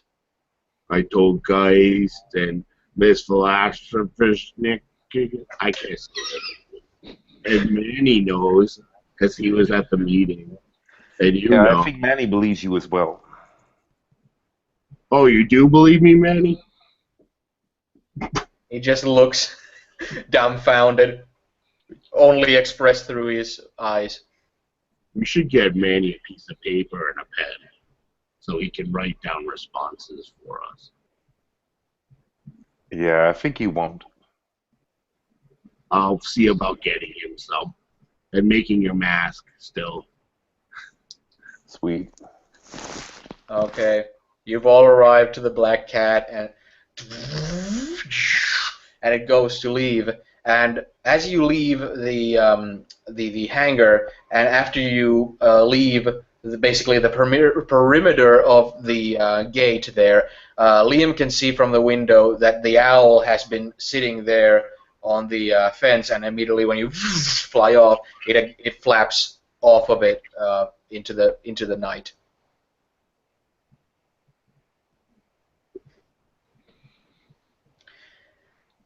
And yeah, there you go. And you can see that Manny, having suggested basically this ride after looking into the refrigerator, is directly going towards the Disposable Heroes Diner. So if you guys are intending on giving him different directions, that's where he's going to fill his stomach. Mr. Brick is fine with that, as he wants to eat before going out into the day and fighting or not fighting these other people. The throwdowns, the throwing guys, whatever they're called. Throwaways. Yeah, throwaways. Their leader is a bit enigmatic, and from reports, excels at potent strength and stamina. Might be a match for you, Mr. Brick, but a definite test of your skill should push come to shove. Hopefully it doesn't get to that point. We'll need to simply negotiate our way through. as Vaslovich has said before, they are a more trustworthy lot. But that word is stretched very thin in this city. Oh, no problem, guys. I'm a real people person. Everybody likes me. I like you, Liam. I know. You're everybody, right? No. But I'm You're part of everybody. mostly, I don't know. If that guy's like me, that means you can stop him with your cool light stuff. Light stuff? Yeah, that's stuff you create to pin me when we're fighting. Oh, yeah. I suppose I could.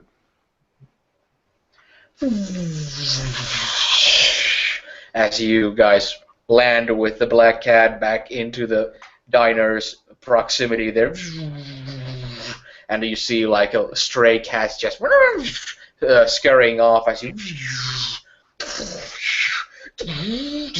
the doors opening on the sides, and this time Manny also flicking only 2 switches and then standing up, taking his goggles off, and getting out of the vehicle as well. Mr. Brick will follow Manny in.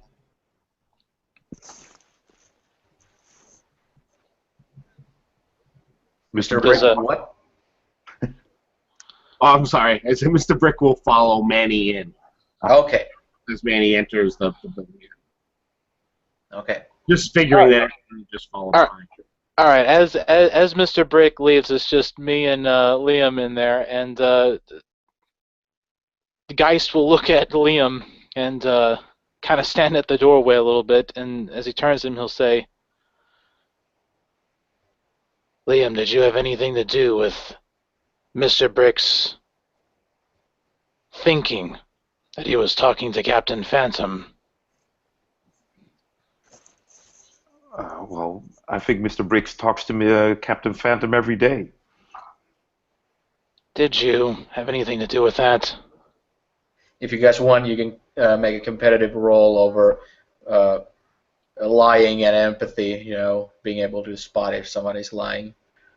Let's see what stats would actually fit that. I have insight. I don't know if that would work. There's also persuasion. Well, persuasion wouldn't. I don't think that would work because you're not aware if you're right or not. Basically. Right. So it might just be insight as well. Yeah, I think insight would work nicely if it's based on awareness or something. I have deception, insight, perception, and persuasion. Okay, I think deception fits fine with lying. But that does depend if he's actually wanting to be deceptive about it. But that's all up to Well, it's just Liam will probably be adding all these tidbits together, and seeing as Geist has the exact same powers as Captain Phantom, he's kind of feeling like, yeah, well, you're wearing a mask for a reason, buddy. So.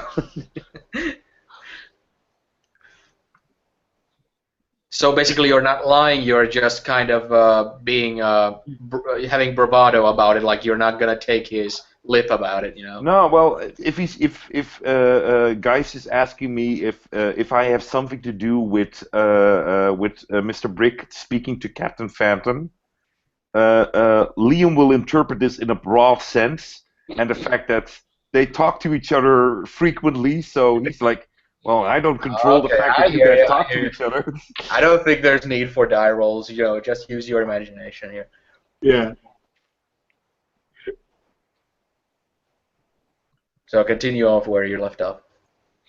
Well, after he answers it like that, there'll just be a long stare, and he simply looks at him and says, "Be that as it may, I think it would be much better if you didn't confuse him, making him think that Captain Phantom is trapped in some quasi-dimension. He seems to have a very impressionable mindset. I don't think it would be good for the mission for him to be confused." Why would you think that I would confuse him? I do believe Captain Phantom is locked in a dimension.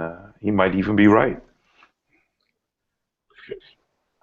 I think there's a strange and creepy mask keeping him locked up.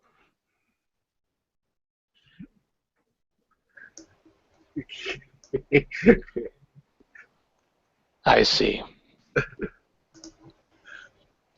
Are you going to come inside and have something to eat? I look at the diner. I'm starving. I need to talk to this guy. How do I talk to him? I can't make heads or tails of what he's saying. Honestly, Liam, I think you should just order food and just let him give it to you. Heroes eat for free. That's a deal you cannot pass up. I want to, but my brain is just shouting, "Don't do it! Don't do it!" I already given you the test results. The food is not human. It's probably Griffin. Or some other mythological I don't want to creature. know this shit. I don't want to. I don't know. Maybe it's made from virgins of another dimension. I need Plate to Master know. always assured me that the meat was always delicious. He comes from a planet of Arthurian knights. He even talked about how they would eat dragons sometimes. I don't want to eat dragon. I just want to eat beef or pork or chicken or. Well, maybe it is beef. It's just beef from another creature. Does it really taste as good as you say? It's to die for. Don't say that. Jeez. All right, I'll have bread. That's it. I'll have bread with stuff on it, which I hope I can identify, but I need to work my way up to eating the meat. Very well, Liam. And he walks inside the diner as he does so, and joins Mr. Brick and Manny. Just before he just kind of walks away, I said, "Hey guys, Yes. when He are you turns gonna to let him out?" Let who out exactly? You want me to spell it out? You're under the impression that he is trapped. No one has been trapped. Things change, much like this city. Don't you want the city to go back to the way it was? That's a pretty good step right there. We are doing that step. We're just using different methods. I'm just saying, I mean, if we have a beacon like this guy was, why not use it? Because that beacon is dead. Just as the leaves fall in winter, so do does the past become the past. And thus it will stay that way. To want things to be the past is a sense of nostalgia. I push for the future. I get it. And with that, he just walks inside afterwards. What about Liam? Liam kind of stands there and kind of looks at Geist walking in. And his brain just thinks, he just goes like, he's wondering if Geist won't bring him back or can't bring him back. And he's just kind of pondering that for a moment and just thinking about what the effects would be. But then he thinks like, well, if Geist is indeed now this man that he's slowly starting to get to know, then he indeed can't become Captain Phantom again. If Captain Phantom is anything like Mr. Brick, mentioned, and the way, the shiny guy, and just this, this guy that wouldn't hurt anyone really just because he doesn't have to. He's that powerful. He's just like shakes his head and kind of walks into the diner. Okay. As you guys walk in, of course, a little bit separately, but still, as everybody walks in, they're of course meted again by Elmore James playing from the jukebox, and as you guys walk in, there's actually this time the bum is not there, but from another table, a couple, a man and a woman, wearing like a little bit nicer coats than a lot of people in the city. They look like there are people who might have stashed away a little bit of money to the point where they can afford to come and eat in a place like the Disposable Heroes Diner or something, and they walk away as soon as you guys come in. They kind of have clearly finished their meals. It's not like they walk away because you guys come in, but you just see that, and they walk in the way where the woman is like wearing her arms like this, and the man has one of his arms around the woman's upper arm and the other around her waist, and they're kind of like huddled next to one another, and they kind of shuffle out of the diner, and so that there's no other customers but you as you enter, and Manny has already sat down in a booth, and when you come in, of course, you see Tommy again behind the counter, again just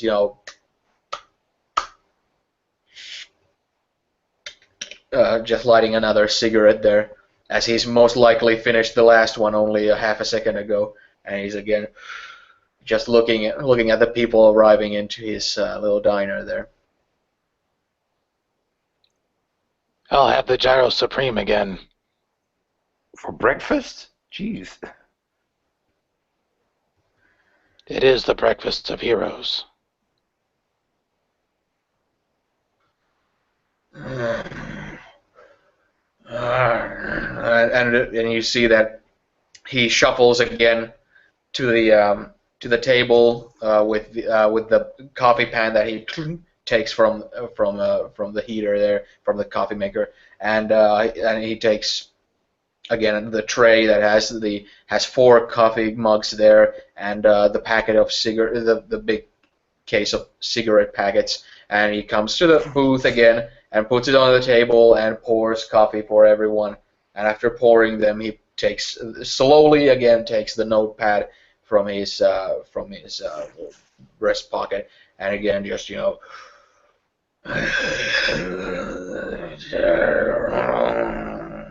writes it down there. When he comes to Geist, when he comes to Mr. Brick, he looks up and says, Mr. Tommy, can I have a root beer float?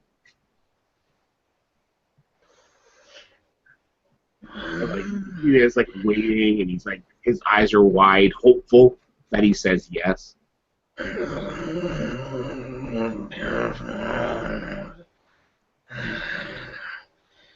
Chicago. And can I get an apple pie? He writes, when Mr. Brick sees him actually writing it down, he turns with wide, like childlike amazement. And he's like thinking in his head, and he's like, "Can we get it with vanilla ice cream too?"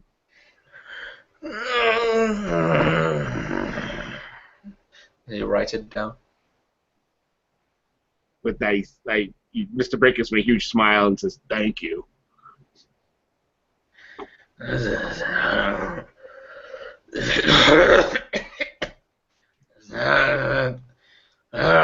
two.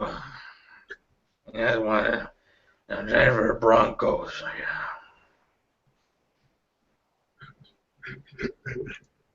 I look at Manny. Manny looks up and does this. And God dang it.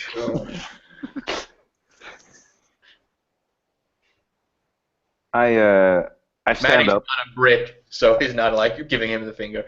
It's just. I stand up and I say, I would like to apologize first off for my behavior yesterday.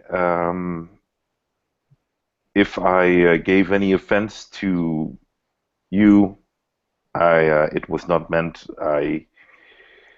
This is all kind of new to me, and I didn't want to offend you or insult you in any way. So, I grabbed the menu. If I could have the club sandwich, please, that'd be great. And I'd like, you know what? I'd like some apple pie with that as well, if that's possible. 1952. There. James Hard. And he just shuffles up. As Elmore James plays in the background. It's important to note, and Geist pulls out these little sheets with notes on them. It's important to note that the gangs that consist of the throwaways are a motley crew of sorts. From our recent reports, they do tend to specialize in various martial art techniques, mostly within the realms of wrestling and mixed martial arts fighting. Very few of them do use guns, but they are available to them. However, to the caliber is still unknown. While he's saying that, Liam can't help but notice, looking outside the window, and notices that on top of the black cat sits that same eagle owl as before, and stares at you.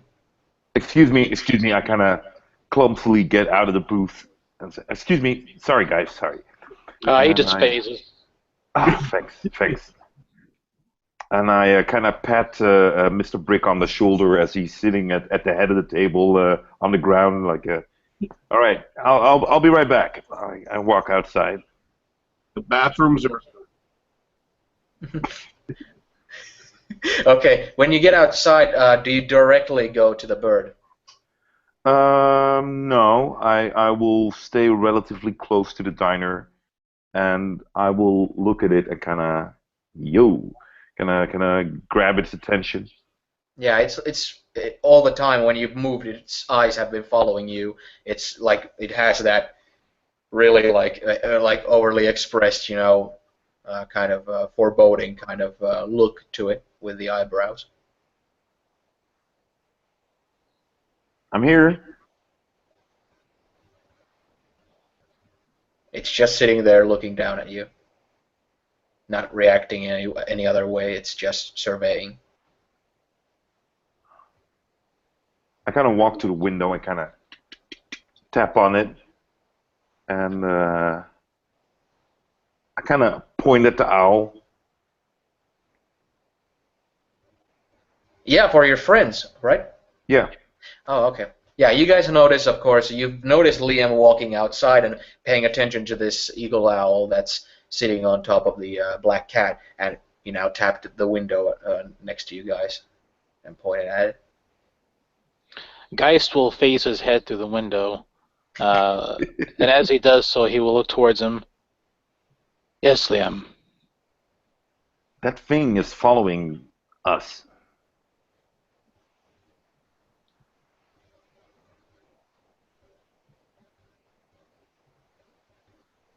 Could be a cyborg. What? Just feels so absurd coming out of nowhere. But in this setting. I kind of look at it and I form a cage around it. Okay, then in that case, I will need you to make an initiative roll competing against the owl because it most certainly does not want to be captured. I'll say that it has. Okay, just roll a d20 and add your initiative score to it. I have an initiative of +1, so that would be 13. Okay. Oh, I rolled a 14 and it has an initiative of 4. Whoa. So, sorry. So it gets to act first, and it realizes that you're about to engage with it, and yeah, it just immediately flaps into the air. So I still can't create something around it. yeah, sure, but it's not like stationary, so it'll be the difficulty level rating for a success would be a lot higher. You don't have to do a competitive roll. I will just make sure the difficulty class for your roll will be higher. Okay. Okay, the difficulty class to encase it in a construct cage would be a I will say a 20. And what do I need to roll? Can I roll my The magic? power. Hmm? The power. Oh, the power. Okay, yeah, there you go. Oh, easy. 25. All right, there you go. You indeed succeed in caging it. So yeah, there you go. You the cage it appears out of thin air due to your magical powers with the rune stones in your pocket, and how big is the cage?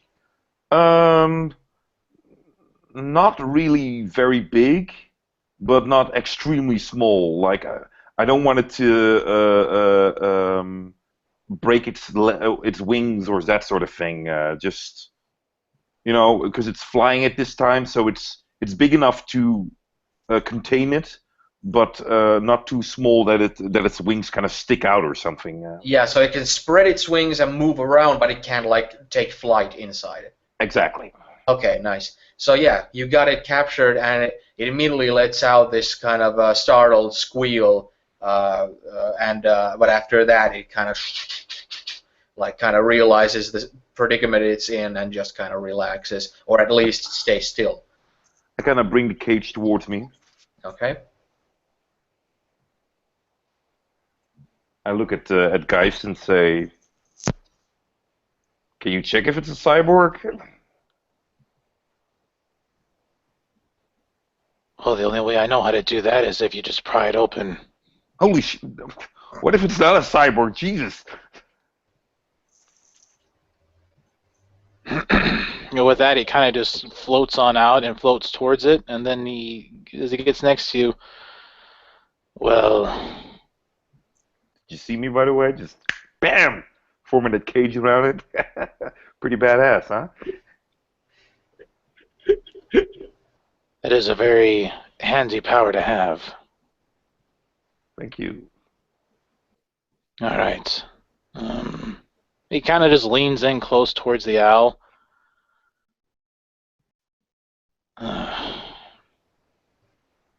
I really can't tell. Are you sure this thing's been following us the whole time? Oh, hell yeah.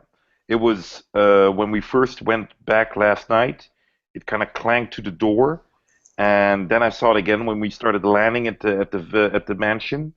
And when I was out on my balcony last night, it was there but couldn't get in, I think. And now again. Well, I have no means of really communicating to it or even trying to understand its intentions. We can check it to see if it has some cybernetic probes upon its physical self. They would be exposed. They gotta put some sort of an intermediate relay upon it. Well, Mavney's good at talking without saying anything. Maybe he can communicate with it. Very well. Ellie Geist pops through the window again. Manny, could you please examine this bird that we have out here to see if it has any sort of surveillance technology on it?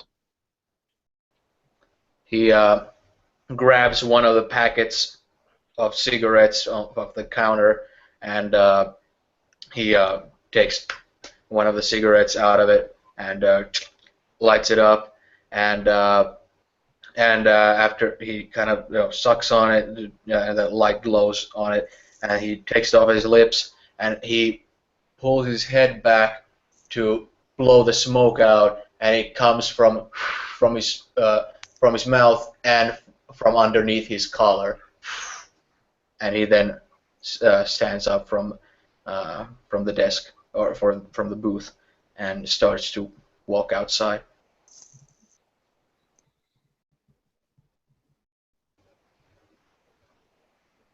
We wait for him to get here. Okay. He arrives. He has the cigarette in his mouth, and he kind of looks at you as he walks past and goes to the bird and starts pretty roughly, like where it looks like careful. Yeah, he kind of grabs the bird and kind of like does this kind of like and examines it pretty like much like he would examine like a piece of machinery or something like that. So he's not very gentle, but it's not like the bird is like or anything. But the bird does look uncomfortable. He's like examining it, ruffling its feathers, kind of digging his fingers there and like looking around and going all around its neck and everything like that. And he turns around and he then walks towards Liam and shakes his head and moves his lips to say, basically, you can hear this hiss, this kind of, but it doesn't have any like voice to it. You hear the air inside his mouth come out through his teeth and through his lips to make these kind of little huffs and puffs, but there's no like coming from his throat kind of voice or anything like that, as he like makes like moves his lips so that you can without a doubt read his lips easily as he says, normal bird. Okay. Then I kind of crouch down at the cage, and I look at it and say, "What do you want?" It just looks at you. How can we communicate? It just looks at you. Talk English. It just looks at you. Geist? This is out of my realm of expertise, ability, and other things. I'm not quite sure what to do here. Perhaps we should just let it go. Have it constantly look at us? It has done nothing harm so far, and We don't know what kind of information it's passing on. There may be some human that has like telepathic communications with this bird and just knows everything that we're doing.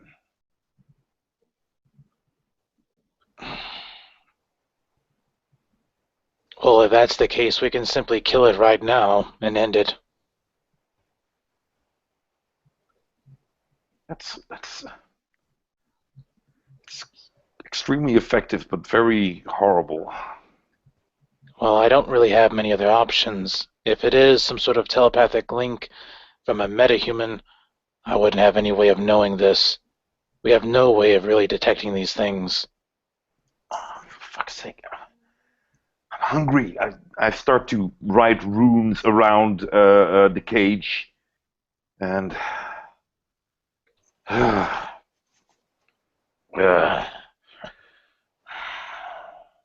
start to work my magic on it to see if I can detect anything on it magically or mentally or that sort of stuff. Okay, make a roll. That is the magic skill or whatever. Yeah. It was. 26. 26. Okay. It's a regular bird. It's a normal, living, regular, egg-laying bird. The thing is that you do detect that it has a link with a being of human-level intelligence. So you were right, but it's no cyborg. It doesn't have any tracers or speakers or anything on it, but it does have some sort of a link with a human-level intelligence, sentient creature. Not Alright. itself. It's the bird itself is not any more smart than a regular owl is, but yeah, it's Badly. most likely someone's familiar, that kind of thing. Somebody has a connection to it. You can detect this. Yeah.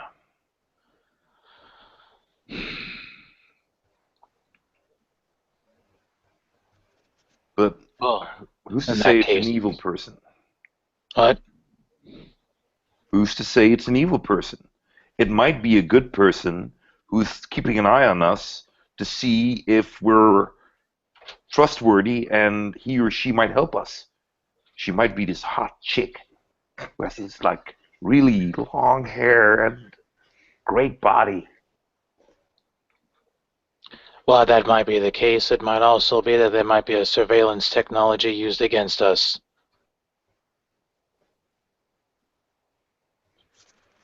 Both are valuable options. Well then, are you able to detect where the link is? Where it comes from, where it ends? I don't know. I would have to. I don't think so. It's just I have the bird here now, and I can see what's going on with it. But to kind of find where this link is, that's a whole different thing.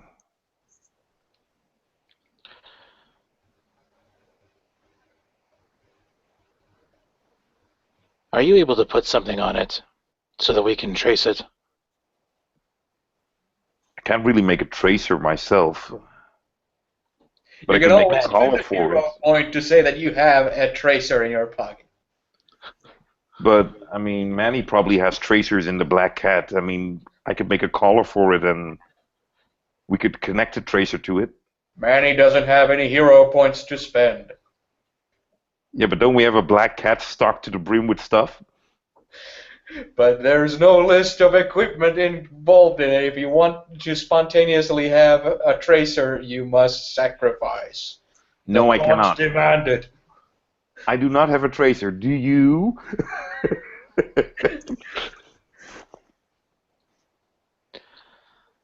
Geist will spend a hero point. I'm only kidding, guys. But it's just, but you know, that's the reason why you would like write down your equipment and make sure, like before you leave on a mission, that okay, I'm gonna go to our armory or inventory and I'm gonna grab this and grab that on my utility belt and all that. So you know, you can't just when it's something very simple, like let's say you have handcuffs or something, I might let that slide. But something like a tracer is pretty. It's pretty like a scene solving kind of an It's a item. valid reason. You got an absolute point. But Liam is just used to plucking everything out of the air that he has, so he's not used to stocking up before he goes anywhere. Yeah. Well, in this case, we don't really have anything that we can put upon it. I see no purpose in really holding it here. We can't trace its origins or anything like that. However, now that we know, I say we just let it go for now. All right. The cage disappears. And so does the bird. Bye. Tell your hot mistress I said hi. Love ya. I walk back into the diner. Okay. Geist phases through the diner, then sits back in his seat. When you walk back into the diner, Liam notices something again when he walks in. He hears a tapping. He hears the sort of tapping that comes from a hammer being tapped against a metal surface. And when he comes in and he notices where that very specific sound is coming from, he notices that the staff-only room has one of those sliding doors kind of stuck halfway open, and indeed Tommy is nowhere to be seen. I walk over there. My voices in my head are screaming, don't, but I just walk over there and just, I need to see, I need to know. All right. Well, your comrades see you sneaking there to that direction. It's not You even will, of course, sneaking have so to. much, but just, he looks at the door and is kind of almost hovering towards it, like there's this plume of scent just grabbing him by the nose and just pulling him over there. Liam, What? I think you should just sit down and wait for the food to be brought out to us. But the door's practically open. It says come in. Yes, but it's for employees only. And heroes. I don't want you getting kicked back out again. Liam looks at the ground, looks at it. It's everywhere, and he's just like, that's a valid point. I kind of reach my hand out to see if I can. You feel heat, immense heat emanating from there, which stops pretty much at the door, except for that little crack. There's like this slit of intense heat that you can feel emanating from the staff area. God, what is he doing in there? Don't you want to know? You could just phase through and just take a peek. Mr. Brick, he's too far away, but I just, look. Do you feel it? Do you feel it? Some things are better left just undisturbed. I look at Mr. Brick, kind of like with those puppy eyes, like, say it's okay, please, just.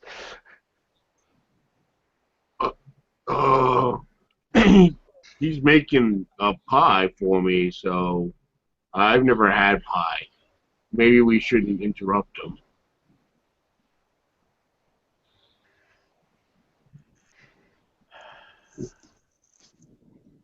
We're gonna have pie. I turn around and sit back in the booth. Okay. Now, as I was saying before, we have surveillance that we have preliminaries on for the throwaways. Their numbers are still unknown at the moment, but their territory is smaller than the rest of the gangs that have been identified in the city. It is to note, however, that their population has a strong allegiance towards them. Their recruitment rate might be much higher than predicted. Therefore, their territory might not lead to the number that they are, meaning that their territory being small might have a greater density of gang members within it. Something to keep note of. Liam's he just kind of goes- still staring at the kitchen door. He kind of just goes over these miscellaneous notes with everyone and kind of like reviewing these things. Okay. And after a little while, the staff doors will open and Tommy will walk out, shuffling in, again in his little posture there, carrying the tray that has all the food there. And he's shuffling there, kind of coming there. And again, he's just kind of sliding the tray on the table, which indeed has everything you ordered, and it's again just like it's like the level. It's like those kind of false images on TV commercials and stuff about like food and stuff. It's like it's literally that. Like it's like it's like like described before. It's unbelievably, almost literally unbelievably enticing looking and good smelling and all that. And after just putting it there, Tommy kind of just, again sucks on his cigarette and just kind of turns away and shuffles back behind the counter, just muddling to himself, just and as he is being as he's shoveling there to Elmore James in the background. Hey Tommy, your kitchen door wasn't really closing very well. Maybe you should have that looked at. He kind of stops and turns his head halfway to you, Liam, and he kind of nods his head a little bit and then turns back and goes there. I look at the food in front of me. There's no meat there, right? Well, you ordered. What kind of sandwich was it that you ordered? I can't remember. A club sandwich. Well, I don't know what club sandwich normally entails. turkey ham. Yeah, well, then it has turkey ham. It has all the other good stuff. Everything that would make your mouth water anywhere where you don't have the delusions of cannibalism in the air. I start to eat the pie first. One bum is not there. Maybe the bum is in your food now. But whatever. True. I eat the apple pie first. Okay, it's divine. It's perfect. It's Oh. wonderful.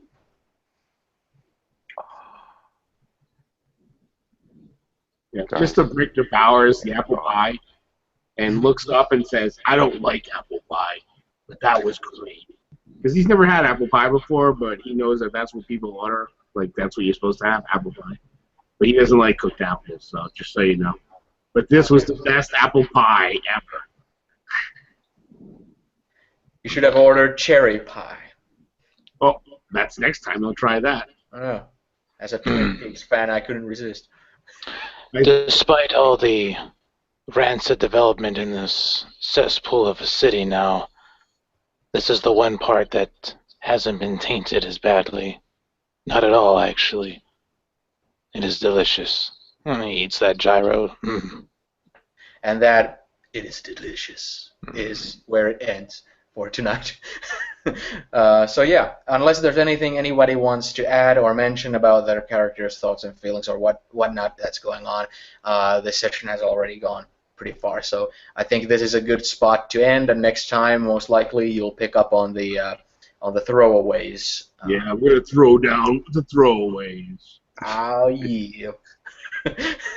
Okay, so I'm gonna end the broadcast. Thanks everybody for watching, and yeah, do go to the link in the description box for the Facebook group where we're gonna post. I'll be sure to post some Elmore James there right after the session is over. So. Oh yeah, Okay. and be sure to engage with us down there because it's a very active page. Ask us questions, and if anyone watching is curious about what we're playing, we're using the game system of DC Heroes. This is DC Adventures, powered by Green Ronin Publishing. It is basically Mutants and Masterminds, 3rd edition. You can pick that up at drop3rpg.com. or any other retailer for such things. Go on Amazon, support these games that you like if you're at all interested. And if you have any other games questions like that, feel free to hit us up. Yeah. And possibly, if enough people ask, Eunice will draw Tommy for us. I don't need. There's photographs, and those will be posted on the group page as well. Awesome. So. You're gonna come. If the voice and the name didn't already give you too many hints, I was almost gonna mention what the hell is he building in there in that scene. Okay, well, you'll see. Goodbye.